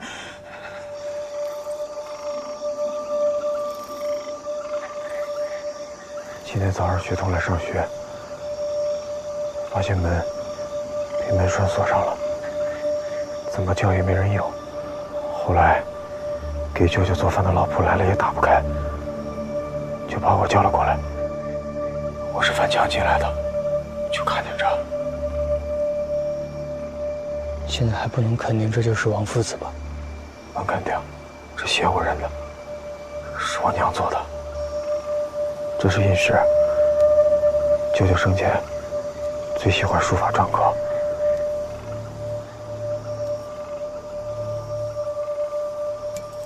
舅舅从未对学生用过这把铜戒尺，即便是打板子，他也是用木头或者竹子打。这个铜戒尺以前是给他压书用的。童子6、7人，务春者，春夫妻者，官者5、6人，童子6、7人，玉壶1，风壶5月，永而归。是什么意思？晚春时节，船上新做的春佛，5、6个大人和6、7个童子，在沂水河中沐浴，在五一台上吹风。罢了，唱着歌回家去。铁锹，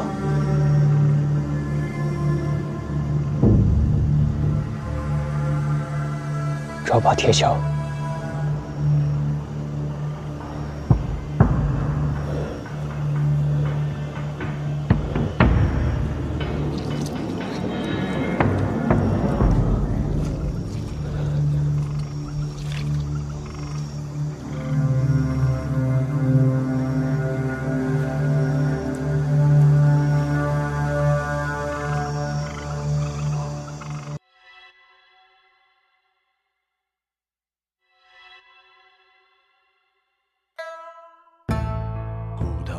中间，刀刃的旁边，有些甜，有些黏，咬破了心弦，咽下了陈年。有人哭，有人眠，我属魂心。其声总有黄秋，指尖轻，远方孤岛，情醉翻唱，野火不尽，岁岁枯荣。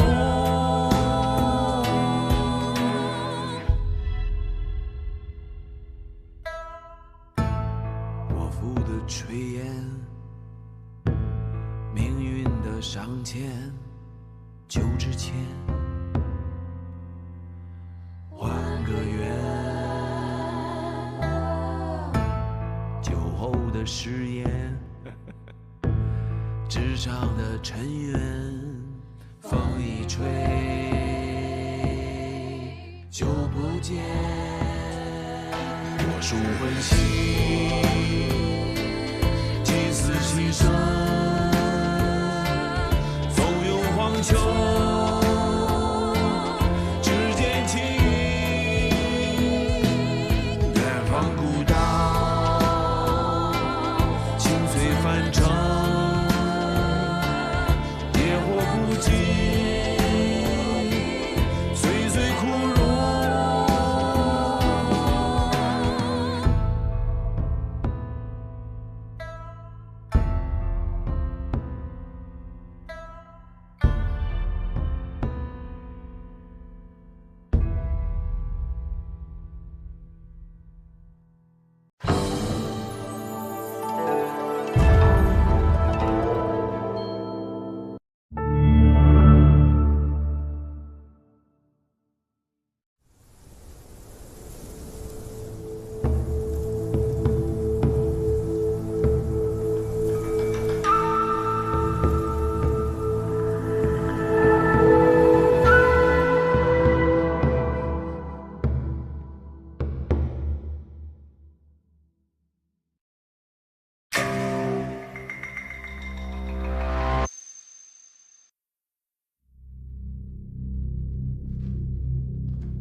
此间之事，若我不说，便无人知晓。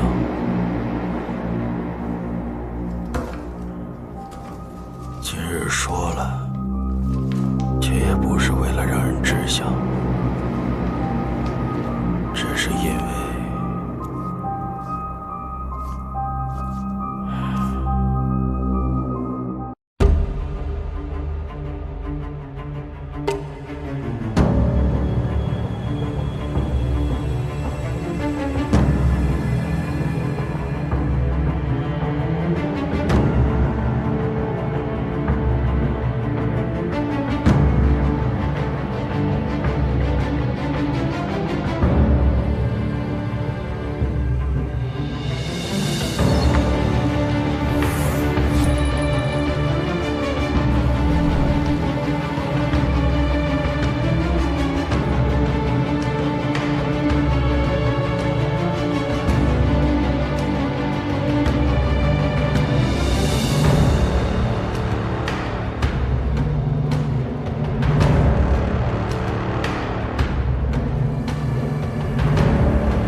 杜县最冷清的宅院，没有女眷，没有孩童，连条狗都没有。如今的宅子里，就只有陆远豹和一众仆人而已。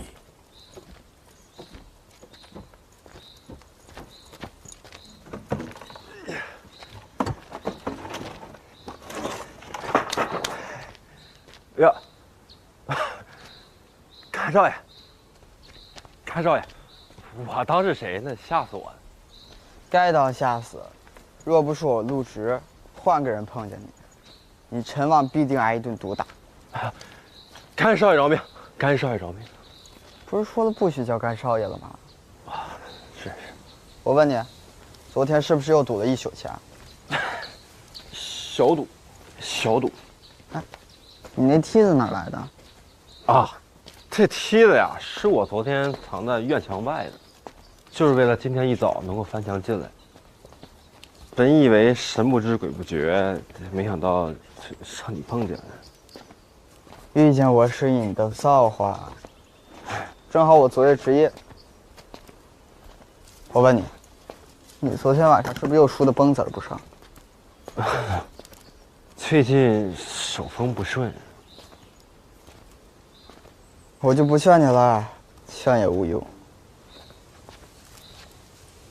你偷着去柴房补会儿觉吧，有事我再叫你。那你怎么办呀？你刚值夜值了一宿啊。那我就下午再去柴房补觉呗。有事你再叫我。多谢干少爷。哎呀，不行啊，今天还有采买的差事呢。清单给我，我帮你办。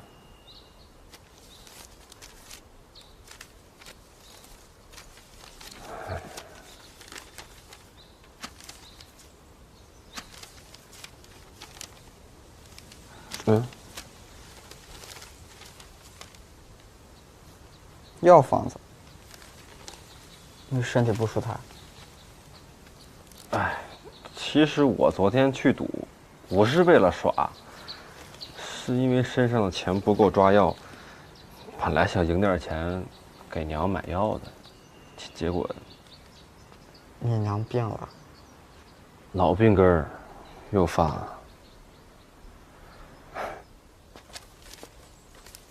干少爷，你这是干嘛？我先去帮你娘抓药，再去帮采买差事。啊，这药铺还没开门呢。药铺的门都是随叫随开的。再说我去咱自家的药铺，你这药方子都是前天开的了，耽搁2天了。你别跟着了，我自己去就行。陆直是个好孩子，这陆家上上下下有谁不爱陆直呢？不过最宠他的还是员外陆远豹，甚至送他上了私塾。这句话是说，曾子说，外面都传闻员外认了陆直当干儿子，方圆百里的国土命脉可以寄托于他。家里的仆人私下也都叫他干少爷。这样的人算是君子吗？这样的人才是君子。接着背。曾子曰：“事不可以不弘毅。”停。这弘毅何解呀？弘者大也，毅者刚强。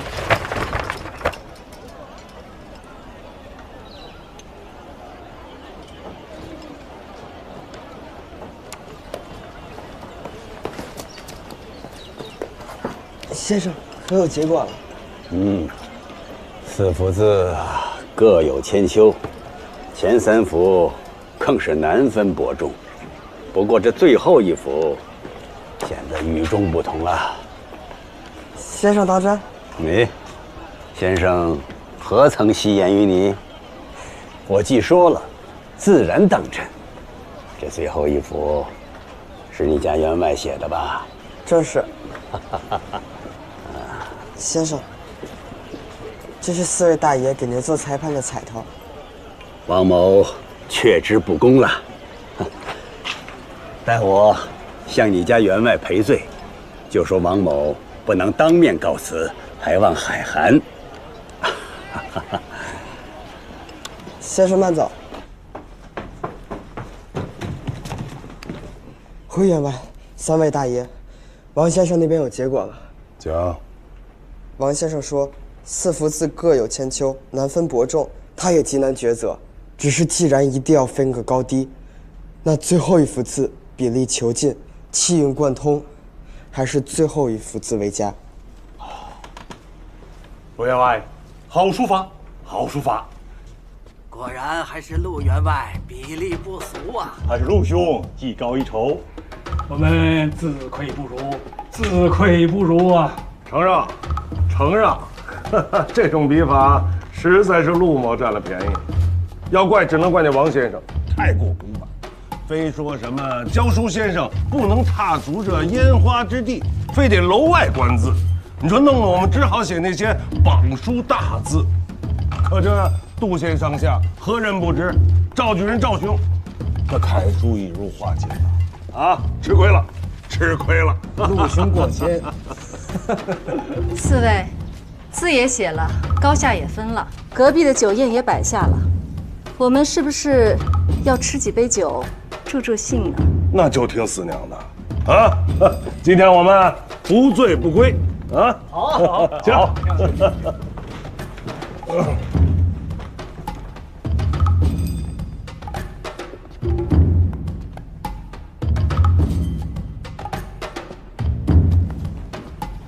大爷慢走。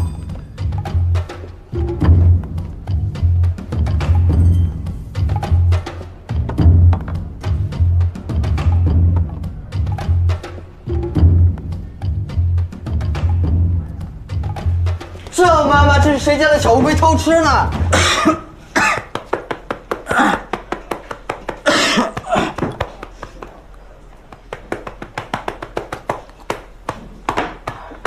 不知你又耍我，好厉害的王八群！起来，别碍着我干活。那你看这个碍不碍着你？酥油泡螺，那这个太碍着了。我就拿来给你瞧一眼，真想被赵妈妈发现。现在我要自个儿去后门外吃独食了。哎，那你给我留2个，一个也行。 就剩最后一个了，咱俩谁吃？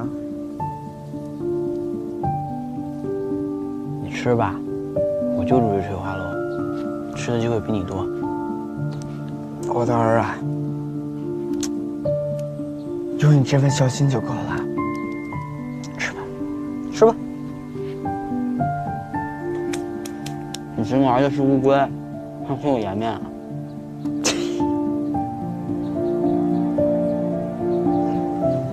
所以，现在4娘外宿都是你送啊？嗯，4娘外宿也是去陪你家员外，他是包了身，也不用接别的课了。等过几天我家员外再叫4娘条子的时候，若是你把他送到我们宅子，咱俩出城去玩啊？那倒是行。那万一是在这别院呢？就隔条巷子，我不送完就得回去。不会在这别院的，这别院啊。 就是我家员外在你们那儿吃酒吃多了夜宿用的，他不愿意宿在你们这儿。你们家员外也这么古怪的？那行，过几日咱出城去玩。一言为定。哎，玫瑰菊花饼。大一口。不行，我现在肚子胀得厉害，再吃要吐了。 怪不得你把最后一个酥油泡螺让给我了。张伦，不吃。我问你啊，让开。好字，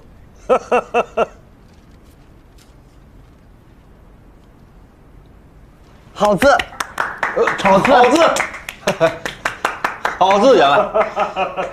下次比字就比这3个字。哎，陆芷，我考考你。 知道我为什么爱在翠华楼比字吗？因为热闹。一猜你就不懂，翠华楼比的什么啊？比的榜书。这要是比写小楷，谁写得过那赵举人？这榜书啊，员外在力气上就胜过了赵举人。对。陆直，如果你学业有成的话，我就花点银子走动一下，给你提个级，送你去参加考试。我要让他们看看，我们陆家的书童也能考个什么秀才举人呢？这有什么了不起的？对，我陆直就算是累脱了力，也定要让员外争得这个颜面。哼。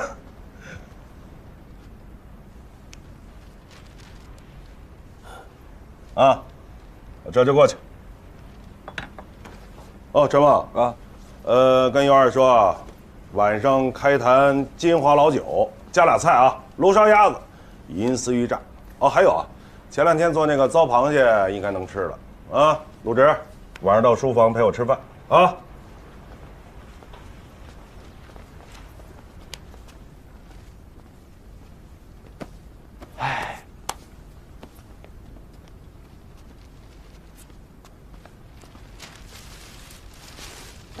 哎，我怎么感觉刚刚钟约跟员外打的手语，与平时跟咱们打的手语不一样？是不太一样。钟约平时跟咱们打的手语都是通行的手绘，跟员外打的加了些他们之间的暗语。这你也能看懂？看得懂？你忘了我进宅子头3年跟的都是钟爷。哎，那你跟我说说，他俩刚刚说的什么意思？钟爷刚刚是说曹家那50顷地的事儿，是那个分家打架，搞得兄弟们都动刀的那个曹家吗？是。曹家那50顷地在咱家1块地的水源上游，咱家员外一直想要。可是那个曹老太爷一直不想卖，等那曹老太爷死了之后，他的3个儿子就把那50顷地给分了。老大跟老三还是不想卖，老二分了中间一块最小最薄的地，员外就给高家买下来了。可是员外买下地之后一直没种，荒了1年，只是在地里改了些当年的新稻草。这不，今年那2块地都闹起了包叶虫，遍地雪白，颗粒无收。咱家员外就低价把那2块地给买下来了。曹家的老大老三，这会儿应该正在书房里头签字画押呢。这么说，这包叶虫是咱们家放的？谁也不能说是咱们家放的，可是那些农户心里都知道。当年的稻草茎秆里有害虫甩的籽。这么看来，这员外的心机真是厉害。这倒也未必是员外的心机，应该是钟爷的。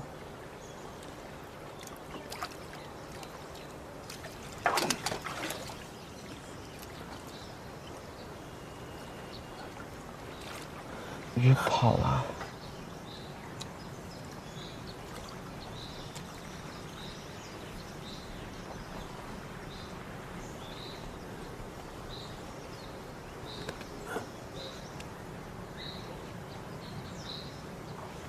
钟爷，我有件事想跟您说。我发现私塾的王先生一个秘密了。那天我把砚台丢在无泪斋了，我回去拿。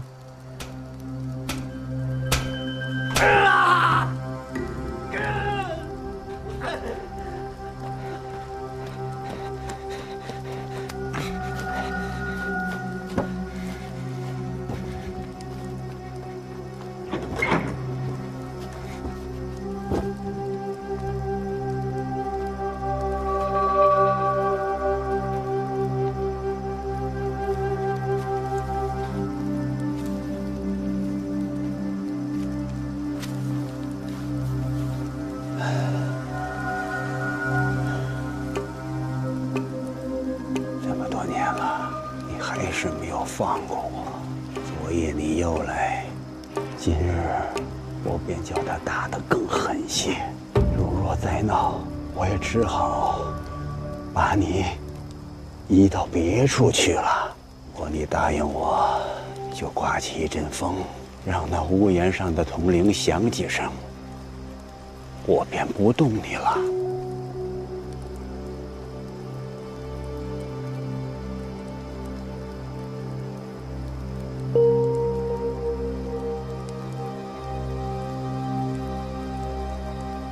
你这猴崽子从来如此，好言相劝就是不听。今日你若不应我，我就说到就做到。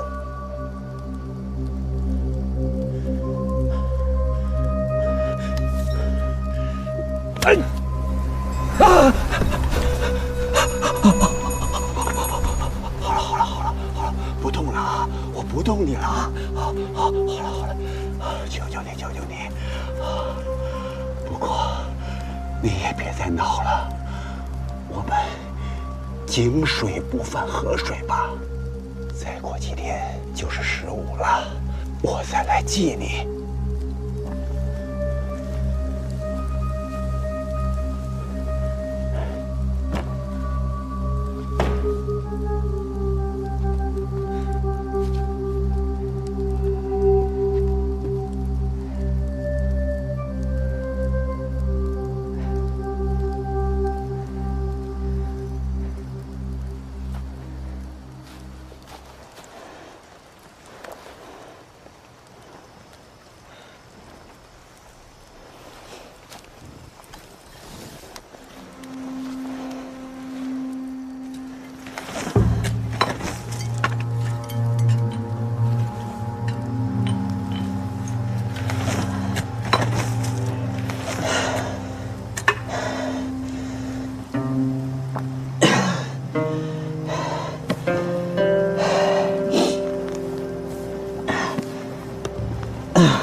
我知道，中爷，这件事我只跟您一个人说，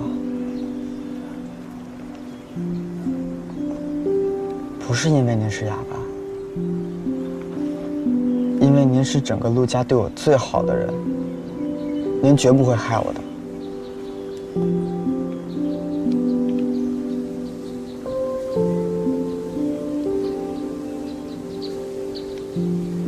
我知道，中爷。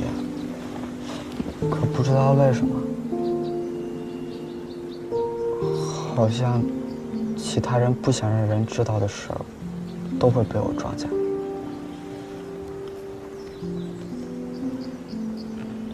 我知道您是怎么哑的。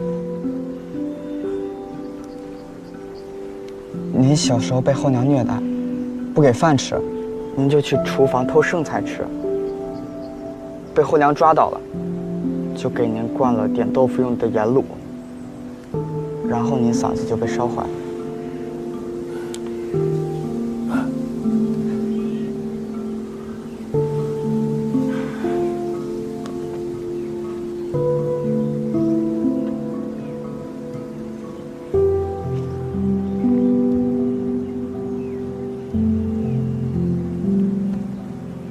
我知道，中爷。我记住了。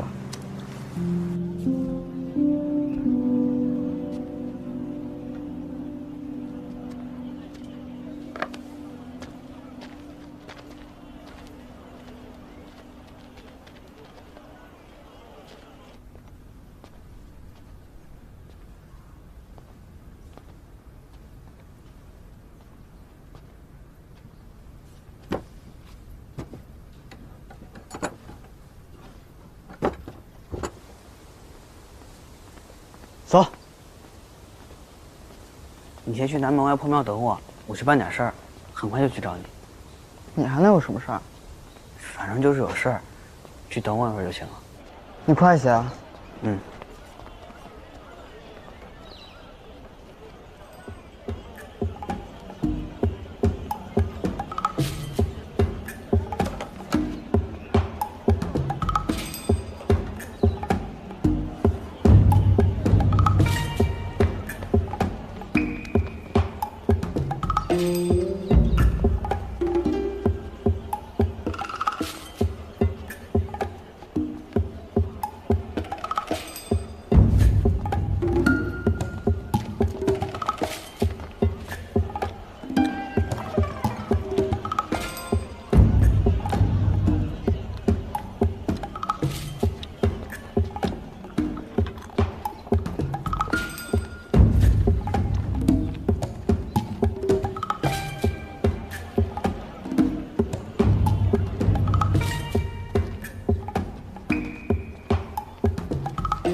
冷木头，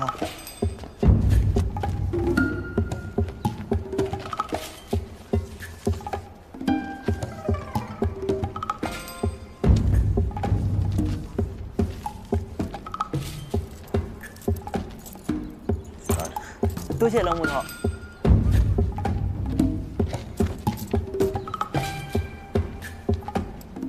这人是冷木头。入职。入职。入职。入职。入职。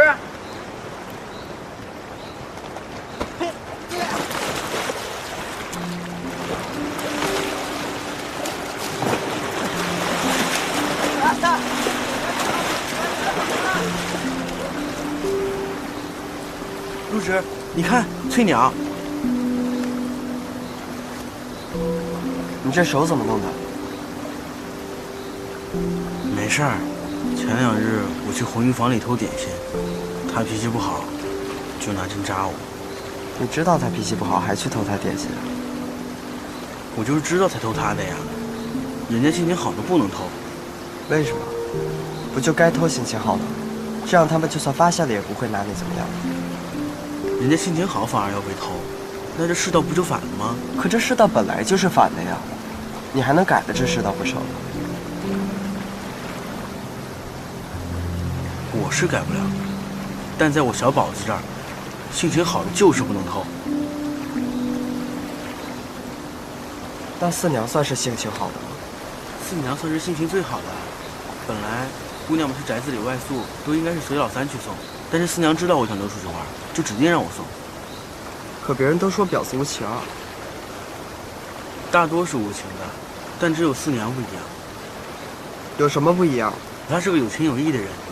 送你出去玩就叫有情有义了？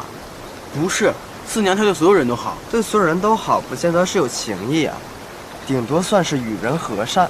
反正我是不信他们能有什么情义。四娘就是有情有义。对谁？你？还是我家员外？四娘对冷捕头就……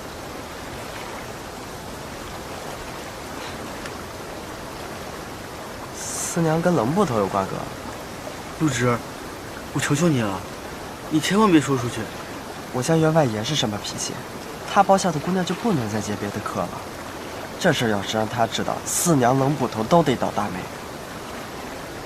我求求你，你千万别告诉你家员外。你先起来，你就这么信不过你兄弟？我陆植保证，绝对不把这件事情说出去。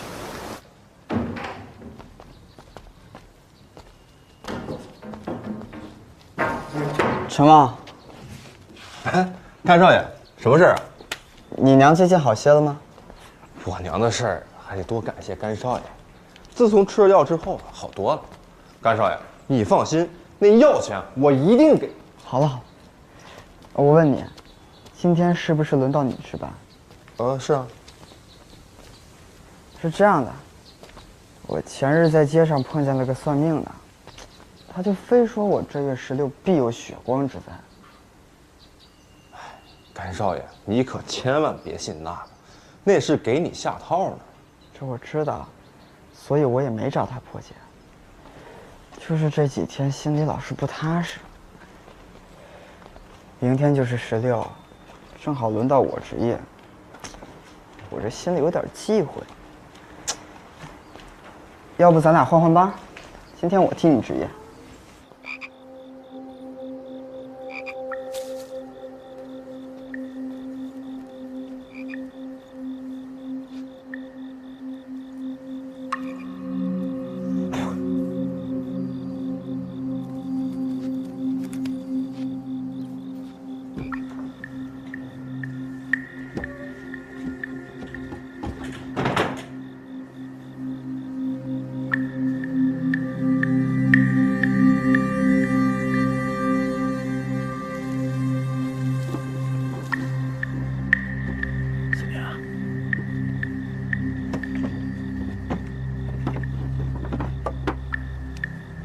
睡什么？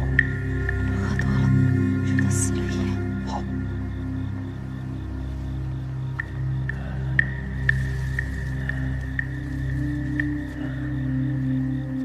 思念，想死我了。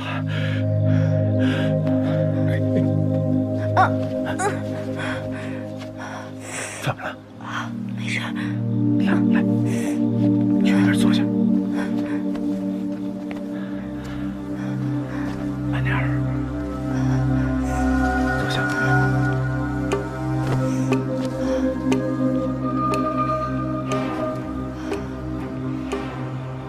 思念，是不是那个老畜生他又伤你了？今天还算清醒。我也不是他在翠花楼包的头一个姑娘，前面几个，谁知道都跑到哪儿去了？活不见人，死不见尸。什么声音啊？是野猫吧？思念，你看看今天晚上的月亮多好啊！是啊。别动！再动我掐死你！听见没有？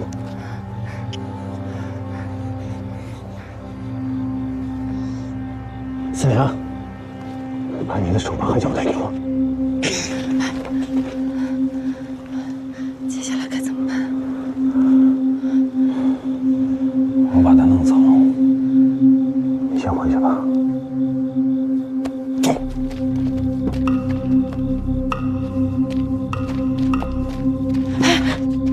别伤着他。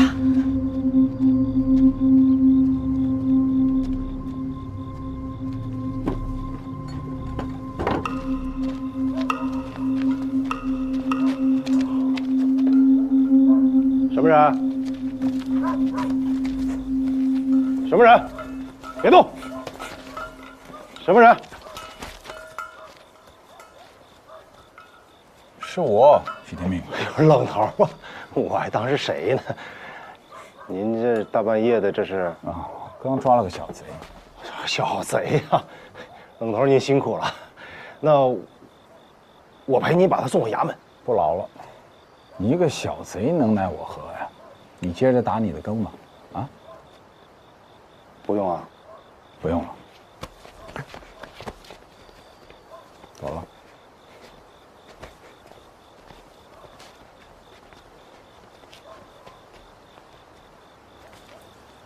到地方了。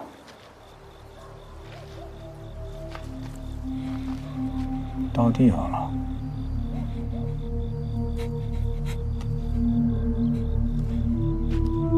你从陆宅偷跑出来行窃，被我给拿住了。在押解你回去的路上，没想到半道上碰上了更夫曲天明，他可以做人证。后来呢，你拒捕逃跑，咱们俩缠打在了一起。结果没想到一不小心，你的头碰到了枪。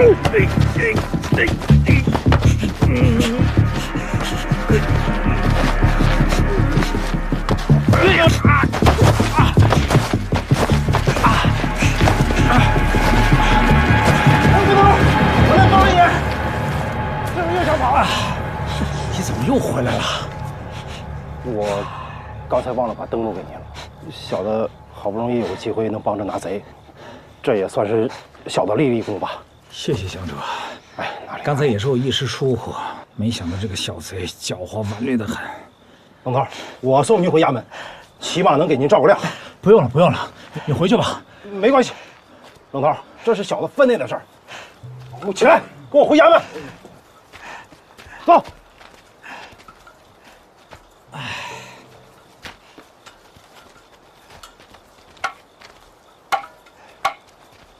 过来。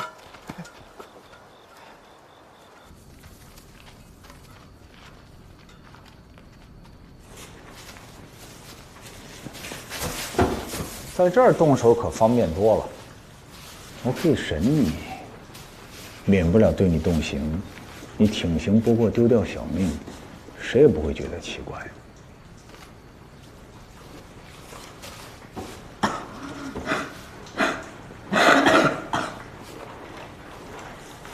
我可以帮你们，我可以帮你和思娘，我甚至可以假传老爷的话，把思娘约出来跟你幽会。你放心，我家老爷跟翠华楼的账半年一结，而且是包赢，一个月多给1次2次，没人发现得了。你现在为了活命，可真是什么话都敢说啊！我是陆家的书童，就算我偷鸡摸狗被你抓到，你不告诉我家主人，擅自私刑就要了我的命，我家主人是什么性子？他是何等人也？他怎会与你善马干休？而且光凭你一句话就能证明你是在陆宅外抓到我的吗？如果我有证据，能够证明你是在陆家里把我掳走的呢？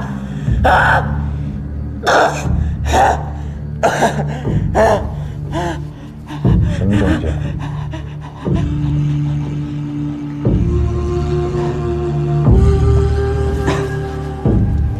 现在已经快5更天了，昨夜该我值夜。按理来说，我现在应该已经找管家报告交差了，他现在多半在到处找我。你现在杀了我，再赶去陆家销毁证据已然来不及了。我问你什么证据？什么证据？灯笼，灯笼！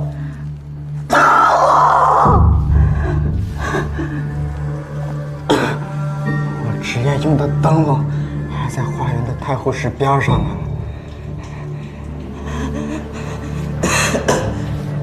你想啊，陆宅的人找我没找到，却发现我职业用的灯笼倒在那儿。他们会作何猜想？就算我是出去行窃，又为什么要把灯笼扔在那儿？而我又恰好死在你的手上，你说，你是在哪儿抓到的我？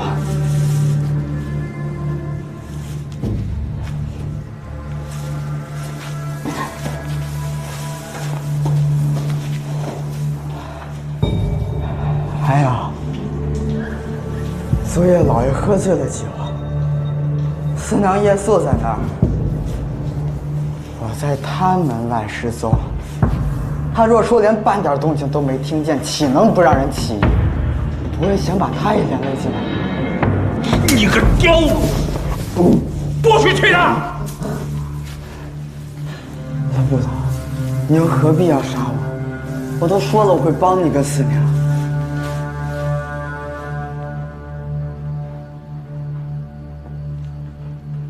起来。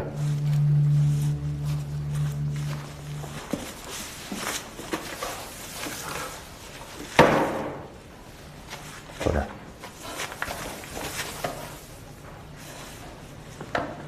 我倒要听听，你为什么要帮我们呢？我的手都木了，能先帮我解开吗？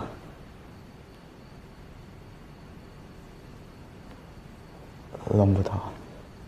虽然我没跟你打过什么交道，但你曾经有恩于我。有恩于你？我是小叫花子出身，被员外收留才做了书童。6年前我要饭的时候，赵举人的管家骑马经过，我不小心挡了他的路，他纵马就要来踩，是您一把拉住了缰绳，好言相劝化解了此事。若没有您，我早就是丧身堤下了。6年前，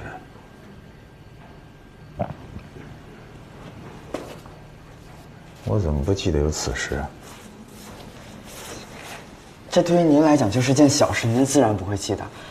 可是这对于我来讲可是大恩啊！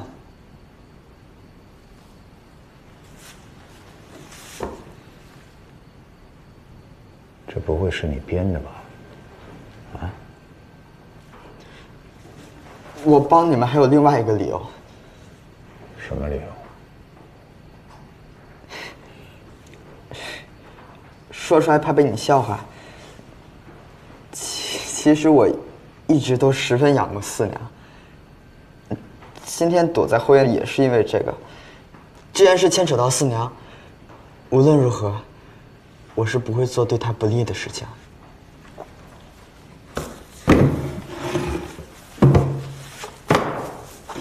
再说一遍，你是仰慕谁？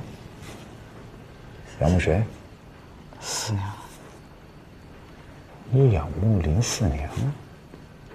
那你应该记恨我才对啊！我为何要记恨你？你仰慕林四娘，我跟她有私情，你不该记恨我吗？照你这么说，我是该记恨你呢，还是该记恨我家员外呢？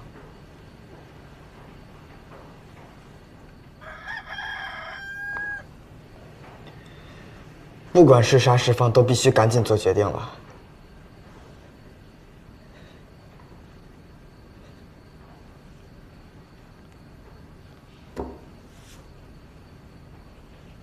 我怎么还是不相信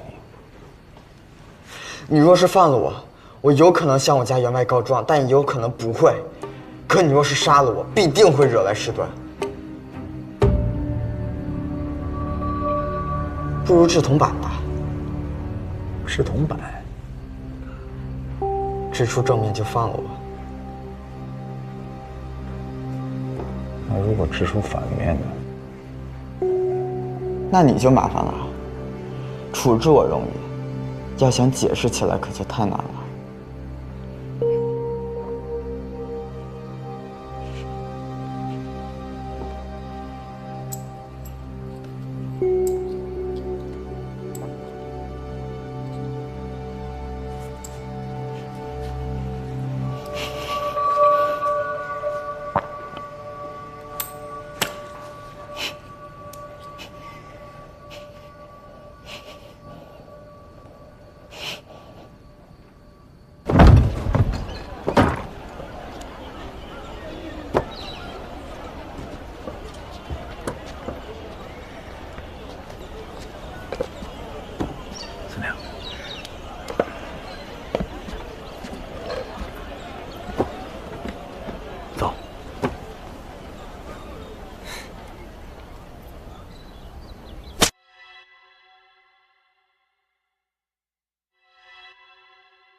中间，刀刃的旁边，有些甜，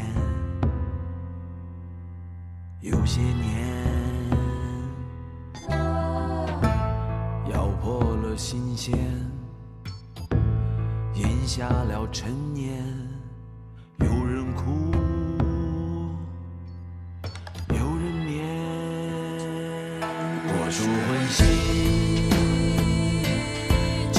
其生，总有黄秋，指尖轻，远方古道，情醉翻唱，野火不尽，岁岁枯荣。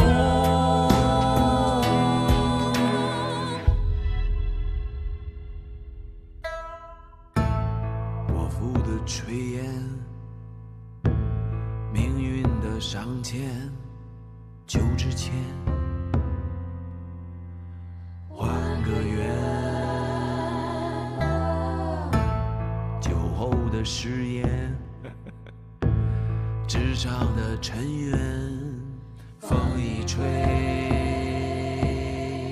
就不见。我属魂兮，祭祀牺牲，纵有黄秋，指尖轻盈，远方孤岛，心碎翻腾，野火不尽，岁岁枯荣。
此间之事，若我不说，便无人知晓。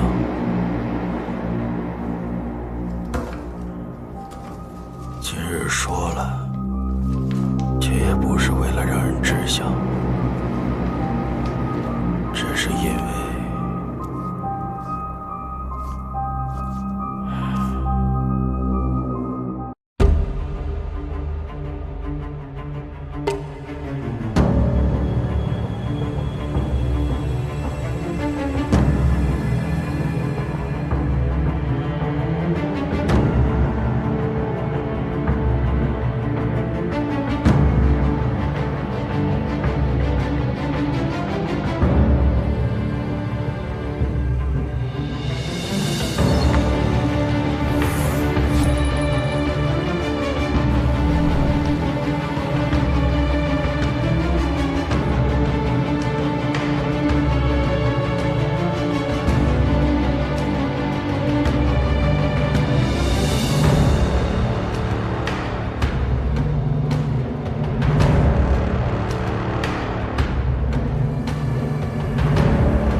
这陆宅是杜县最冷清的宅院，没有女眷，没有孩童，连条狗都没有。如今的宅子里，就只有陆远豹和一众仆人而已。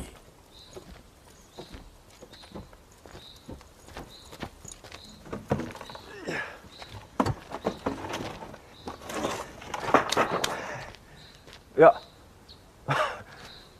看少爷，看少爷，我当是谁呢？吓死我了！该当吓死。若不是我陆直，换个人碰见你，你陈王必定挨一顿毒打。干少爷饶命！干少爷饶命！不是说了不许叫干少爷了吗？啊，是。我问你，昨天是不是又赌了一宿钱？小赌，小赌。哎，你那梯子哪来的？啊，这梯子呀，是我昨天藏在院墙外的，就是为了今天一早能够翻墙进来。本以为神不知鬼不觉，没想到让你碰见了。遇见我是你的造化，正好我昨夜值夜。我问你，你昨天晚上是不是又输得崩子儿不上？最近手风不顺，我就不劝你了，劝也无用。你偷着去柴房补会儿觉吧，有事我再叫你。那你怎么办呀？你刚值夜值了一宿啊？那我就下午再去柴房补觉呗。有事你再叫我。多谢该少爷。哎呀，不行啊，今天还有采买的差事呢。清单给我，我帮你办。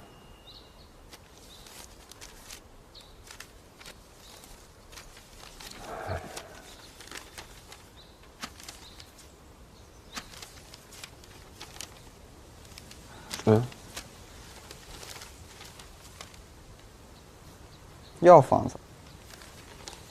你身体不舒坦？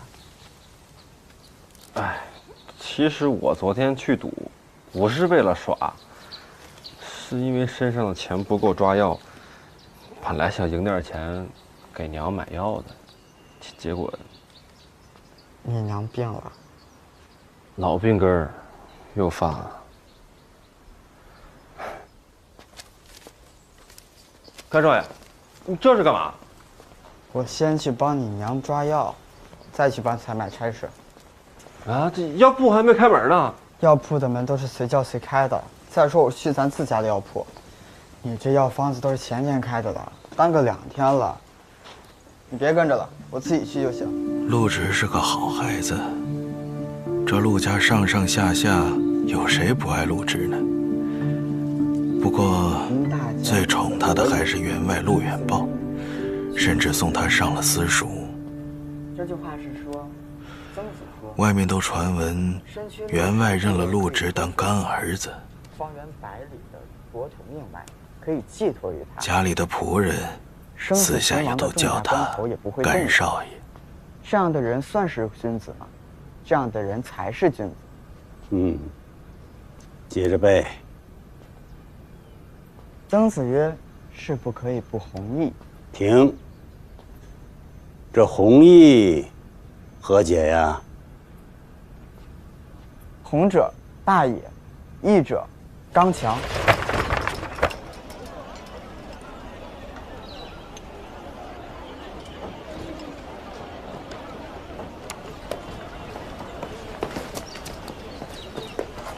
先生，可有结果了？四幅字各有千秋，前3幅更是难分伯仲。不过这最后1幅显得与众不同了。先生当真？先生何曾戏言于你？我既说了，自然当真。这最后1幅是你家员外写的吧？正是。先生，这是4位大爷给您做裁判的彩头。王某确知不恭了，待我向你家员外赔罪，就说王某不能当面告辞，还望海涵。先生慢走。回员外，3位大爷，王先生那边有结果了。讲。王先生说，4幅字各有千秋，难分伯仲，他也极难抉择。只是既然一定要分个高低，那最后1幅字比例遒劲，气韵贯通，还是最后1幅字为佳。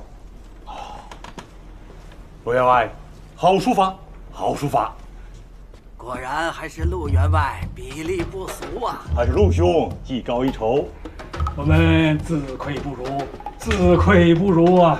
承让，承让，这种笔法实在是陆某占了便宜。要怪只能怪那王先生太过古板，非说什么教书先生不能踏足这烟花之地，非得楼外观字。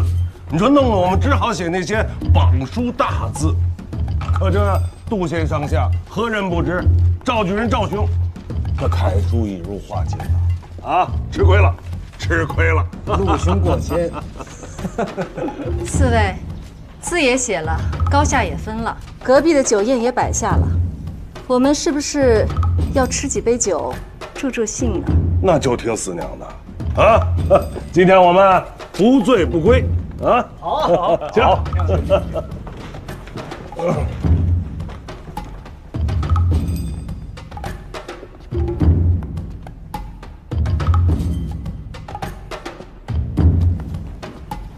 大爷慢走，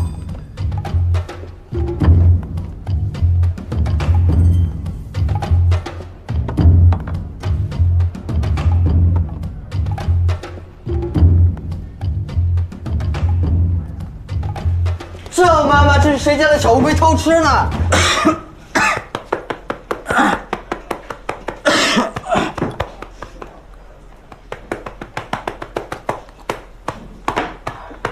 陆直，你又耍我！好厉害的王八群！起来，别碍着我干活。那你看这个碍不碍着你？酥油泡螺，那这个太碍着了。我就拿它给你瞧一眼，真想被赵妈妈发现。现在我要自个儿去后门外吃独食来。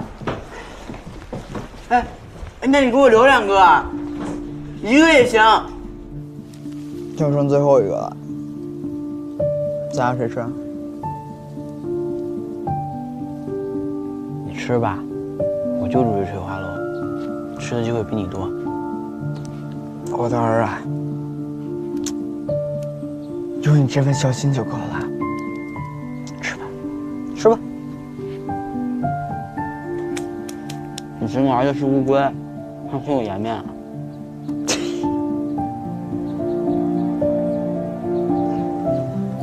所以，现在4娘外宿都是你送啊？嗯，4娘外宿也是去陪你家员外，他是包了身，也不用接别的课了。等过几天我家员外再叫4娘条子的时候，若是你把他送到我们宅子，咱俩出城去玩啊？那倒是行。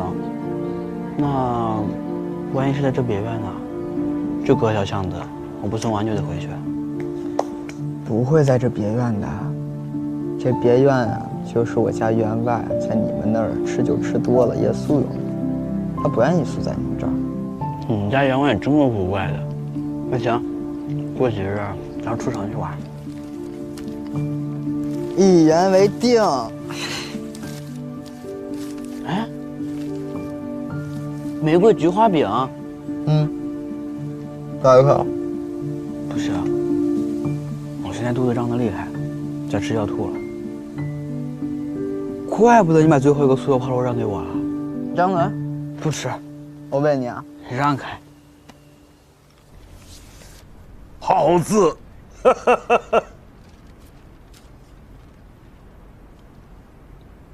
好字，好字，好字，好字，员外。下次比字就比这3个字。哎，陆芷，我考考你。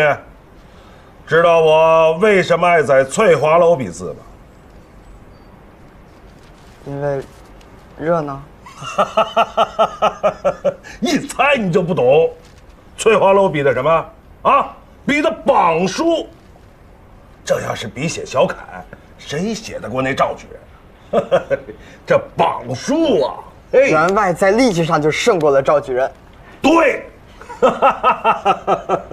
陆芷，如果你学业有成的话，我就花点银子走动一下，给你提个级，送你去参加考试。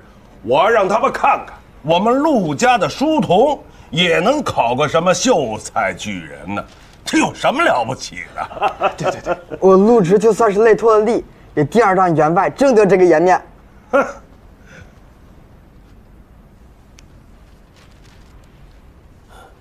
啊，我这就过去。哦，陈旺啊，跟尤二说啊，晚上开坛金华老酒，加俩菜啊，炉烧鸭子，银丝鱼炸。哦，还有啊，前2天做那个糟螃蟹应该能吃了啊。陆芷，晚上到书房陪我吃饭啊。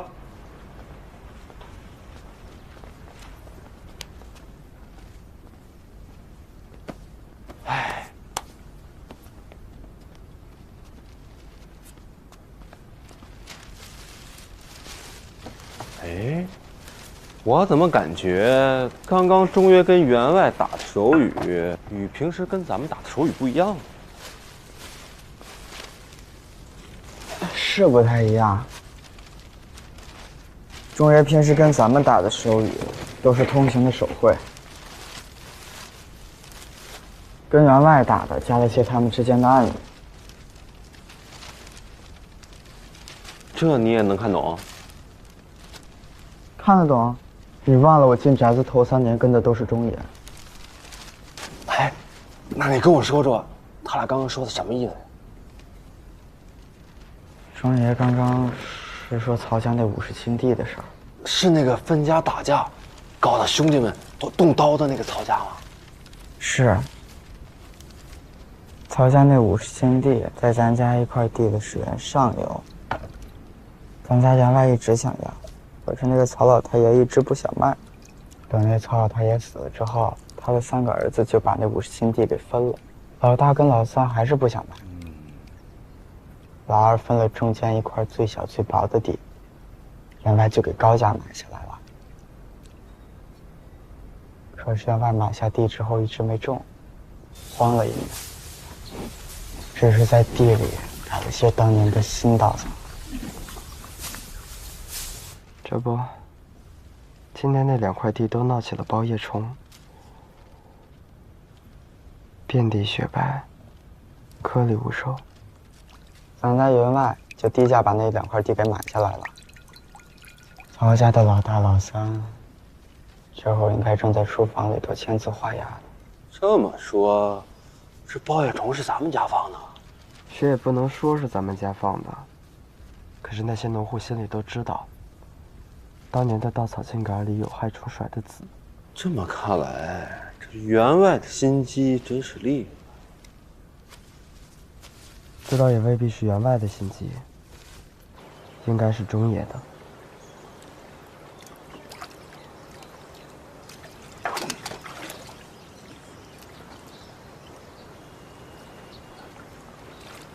鱼跑了。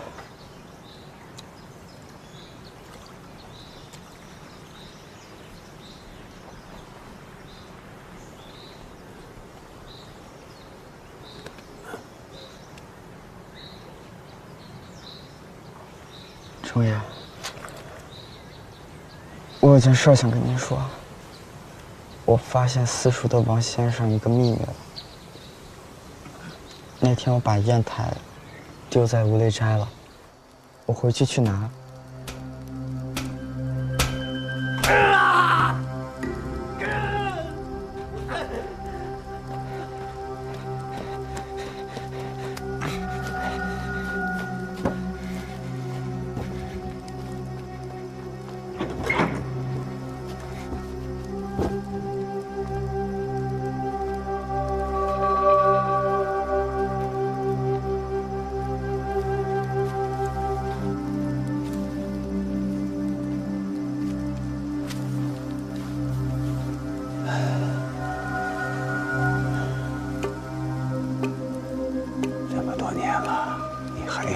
放过我。昨夜你又来，今日我便叫他打得更狠些。如若再闹，我也只好把你移到别处去了。若你答应我，就刮起一阵风，让那屋檐上的铜铃响几声，我便不动你了。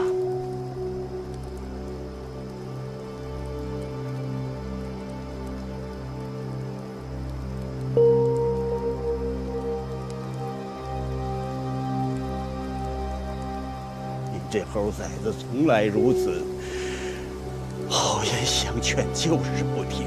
今日你若不应我，我就说到就做到。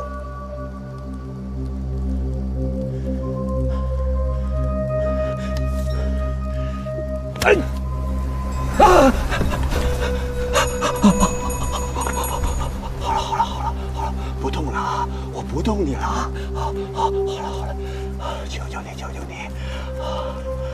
不过你也别再闹了，我们井水不犯河水吧。再过几天就是15了，我再来祭你。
我知道，中爷，这件事我只跟您一个人说，不是因为您是哑巴，因为您是整个陆家对我最好的人，您绝不会害我的。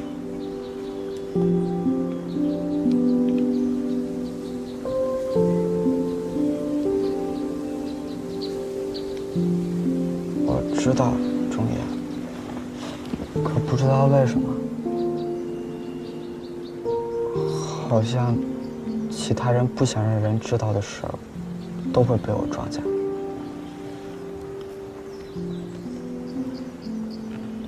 我知道您是怎么哑的。您小时候被后娘虐待，不给饭吃，您就去厨房偷剩菜吃，被后娘抓到了。就给您灌了点豆腐用的盐卤，然后您嗓子就被烧坏了。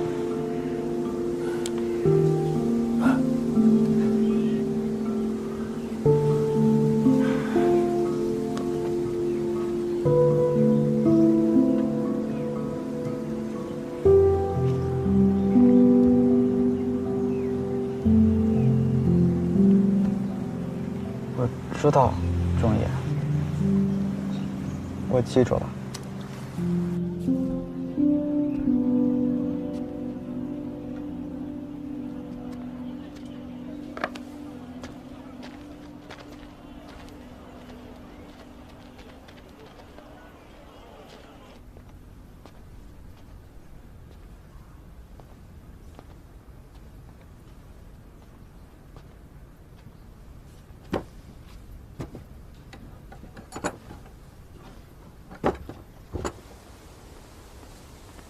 走，你先去南门外破庙等我，我去办点事儿，很快就去找你。你还能有什么事儿？反正就是有事儿，去等我一会儿就行了。你快些啊。嗯。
冷木头，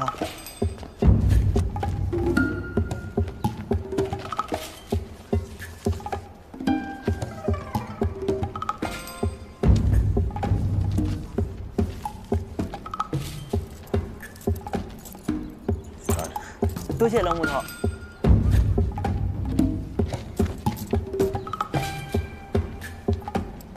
这人是冷木头。入职。入职，入职，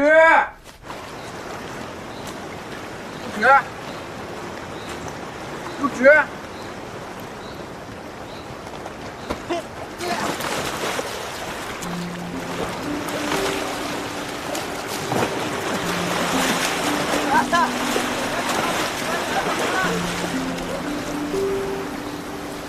陆直，你看翠鸟，你这手怎么弄的？没事儿。前2日我去红玉房里偷点心，他脾气不好，就拿针扎我。你知道他脾气不好，还去偷他点心？我就是知道才偷他的呀。人家心情好的不能偷。为什么？不就该偷心情好的？这样他们就算发现了也不会拿你怎么样。人家心情好反而要被偷，那这世道不就反了吗？可这世道本来就是反的呀，你还能改了这世道不成？我是改不了，但在我小宝子这儿，心情好的就是不能偷。那四娘算是心情好的吗？四娘算是心情最好的。本来姑娘们去宅子里外宿，都应该是随老三去送，但是四娘知道我想溜出去玩，就指定让我送。可别人都说婊子无情啊。大多是无情的，但只有四娘不一样。有什么不一样？她是个有情有义的人。送你出去玩就叫有情有义了？不是，四娘她对所有人都好。对所有人都好，不见得是有情义啊，顶多算是与人和善。反正我是不信他们能有什么情义。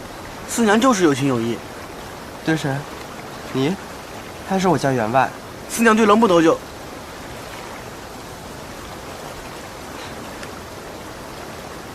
四娘跟冷捕头有瓜葛？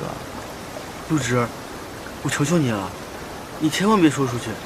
我家员外也是什么脾气，他包下的姑娘就不能再接别的客了。这事要是让他知道，四娘冷捕头都得倒大霉。我求求你，你千万别告诉你家员外。你先起来，你就这么信不过你兄弟？我陆直保证，绝对不把这件事情说出去。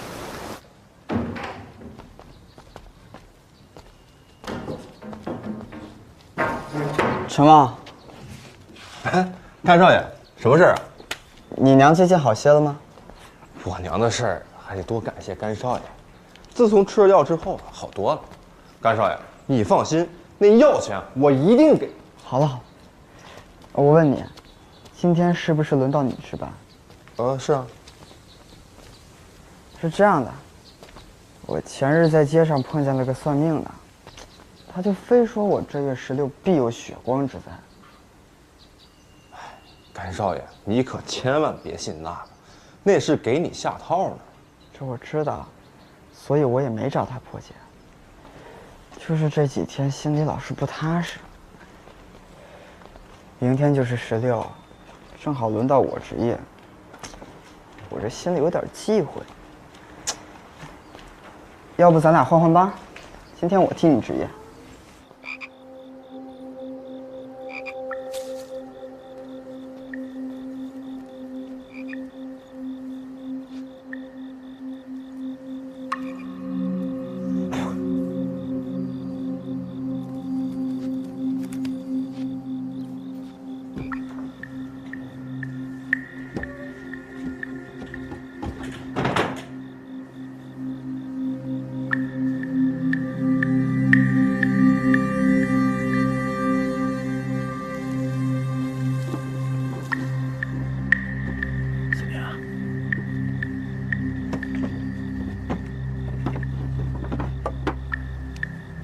睡什么？喝多了，睡得死了一样。好。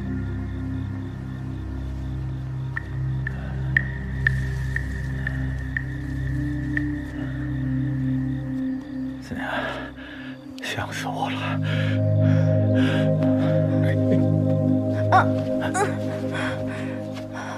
怎么了？没事。来，去那边坐下。慢点儿，坐下。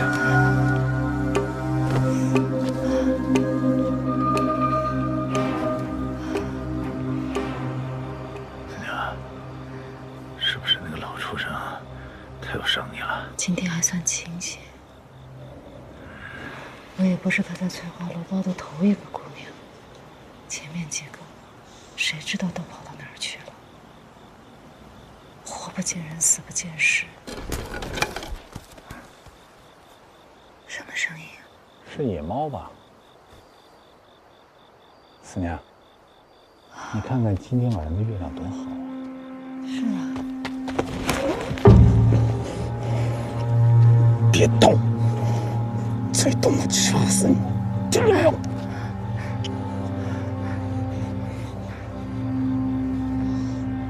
思娘，把你的手把和腰带给我。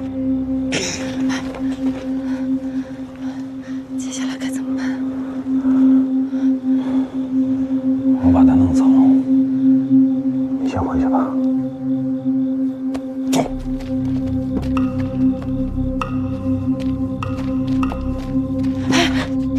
别伤着他。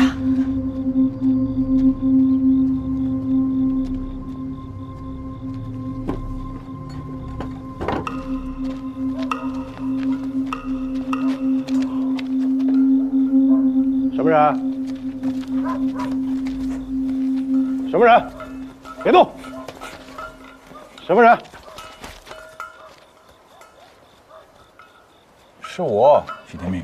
愣头啊！我还当是谁呢？您这大半夜的，这是啊？刚抓了个小贼。小贼啊！愣头，您辛苦了。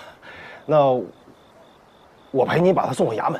不劳了，你一个小贼能奈我何呀？你接着打你的更吧。啊？不用啊。不用了。走了。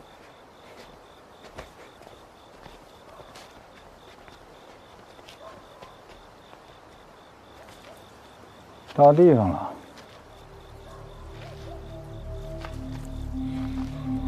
到地方了。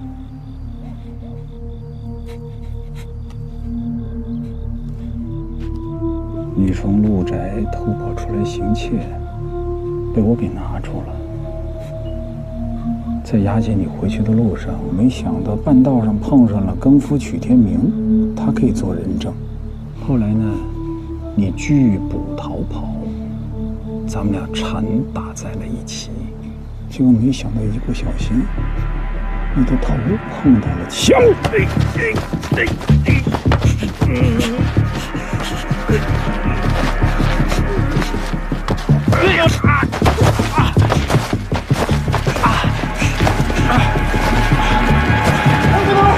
我来帮你！这是又想跑了？你怎么又回来了？我刚才忘了把灯笼给您了。小的好不容易有机会能帮着拿贼，这也算是小的立功吧。谢谢乡长。哎，哪里？刚才也是我一时疏忽，没想到这个小贼狡猾顽劣得很。愣头，我送您回衙门，起码能给您照个亮。不用了，不用了，你回去吧。没关系，愣头，这是小的分内的事儿。你起来，跟我回衙门。走。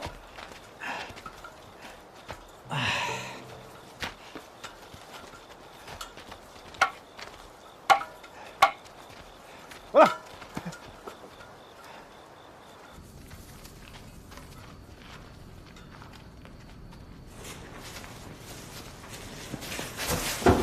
在这儿动手可方便多了，我可以审你，免不了对你动刑。你挺刑不过，丢掉小命，谁也不会觉得奇怪。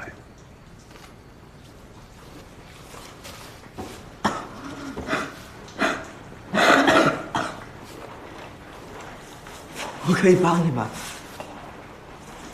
我可以帮你和思娘，我甚至可以假传老爷的话，把思娘约出来跟你幽会。你放心，我家老爷跟翠华楼的账半年一结，而且是包赢，一个月多给1次2次，没人发现得了。你现在为了活命，可真是什么话都敢说呀！啊！我是陆家的书童，就算我偷鸡摸狗被你抓到，你不告诉我家主人，擅自私刑就要了我的命。我家主人是什么性子？他是何等人也？他怎会与你善罢甘休？而且光凭你一句话就能证明你是在陆宅外抓到我的吗？如果我有证据能够证明你是在陆家里把我掳走的呢？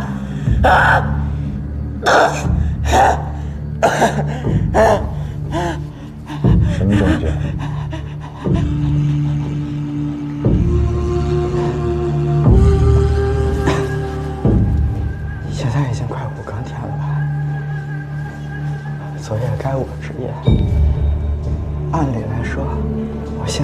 已经找管家报告交差了，他现在多半在到处找我。你现在杀了我，再赶去陆家销毁证据已然来不及了。我问你什么证据？什么证据？灯笼，灯笼！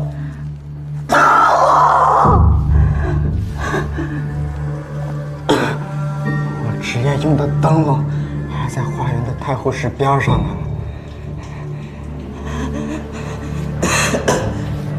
你想啊，陆宅的人找我没找到，却发现我职业用的灯笼倒在那儿，他们会作何猜想？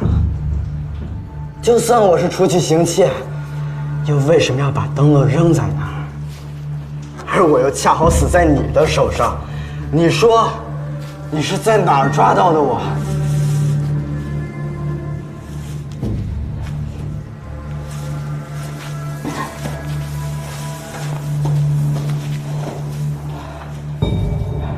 还有，昨夜老爷喝醉了酒，四娘夜宿在那儿，我在他门外失踪。他若说连半点动静都没听见，岂能不让人起疑？你不会想把他也连累进来吧？你个刁物！不许去他！蓝布头，你又何必要杀我？我都说了我会帮你跟四娘。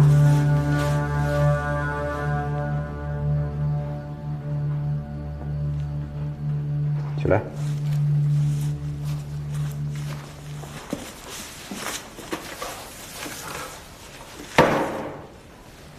坐这儿。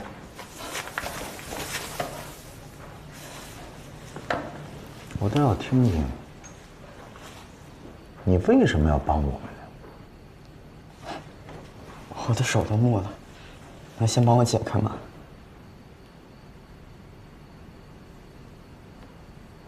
冷捕头，虽然我没跟你打过什么交道，但你曾经有恩于我。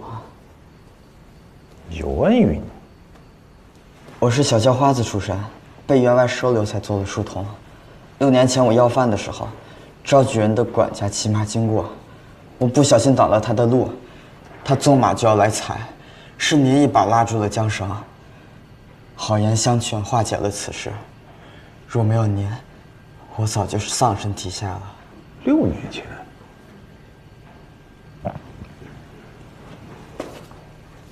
我怎么不记得有此事啊？这对于您来讲就是件小事，您自然不会记得。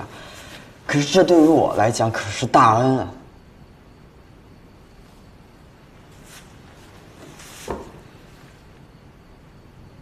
这不会是你编的吧？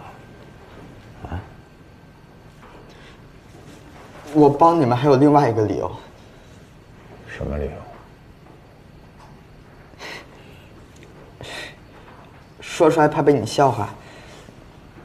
其实我一直都十分仰慕四娘。今天躲在后院也是因为这个。这件事牵扯到四娘，无论如何，我是不会做对她不利的事情。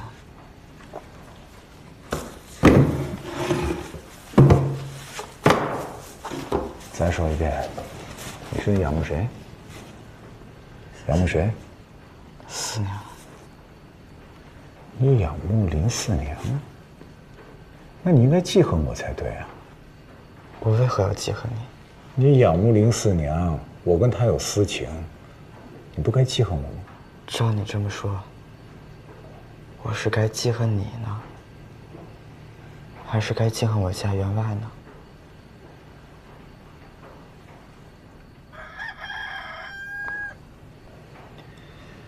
不管是杀是放，都必须赶紧做决定了。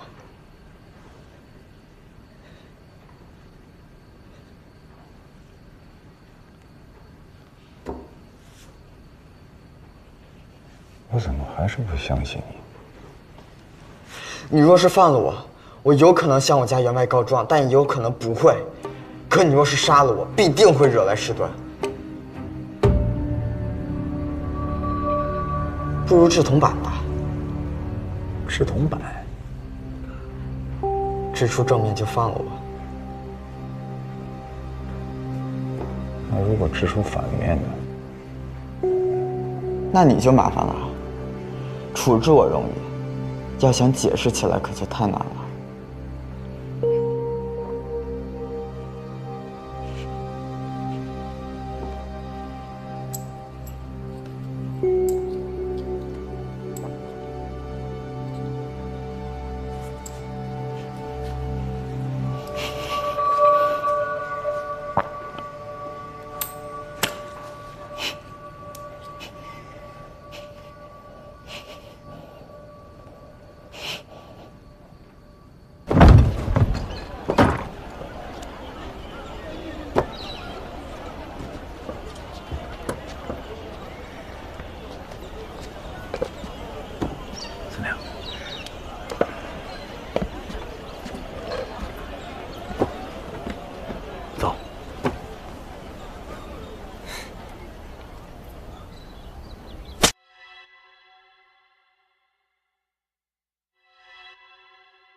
中间，刀刃的旁边，有些甜，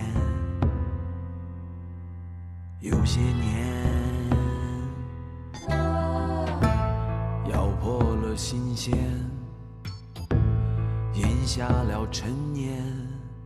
有人哭，有人眠，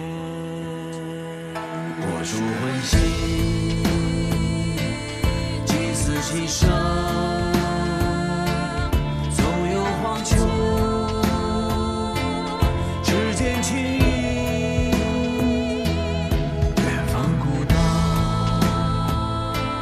情醉翻唱，野火不尽，岁岁枯荣。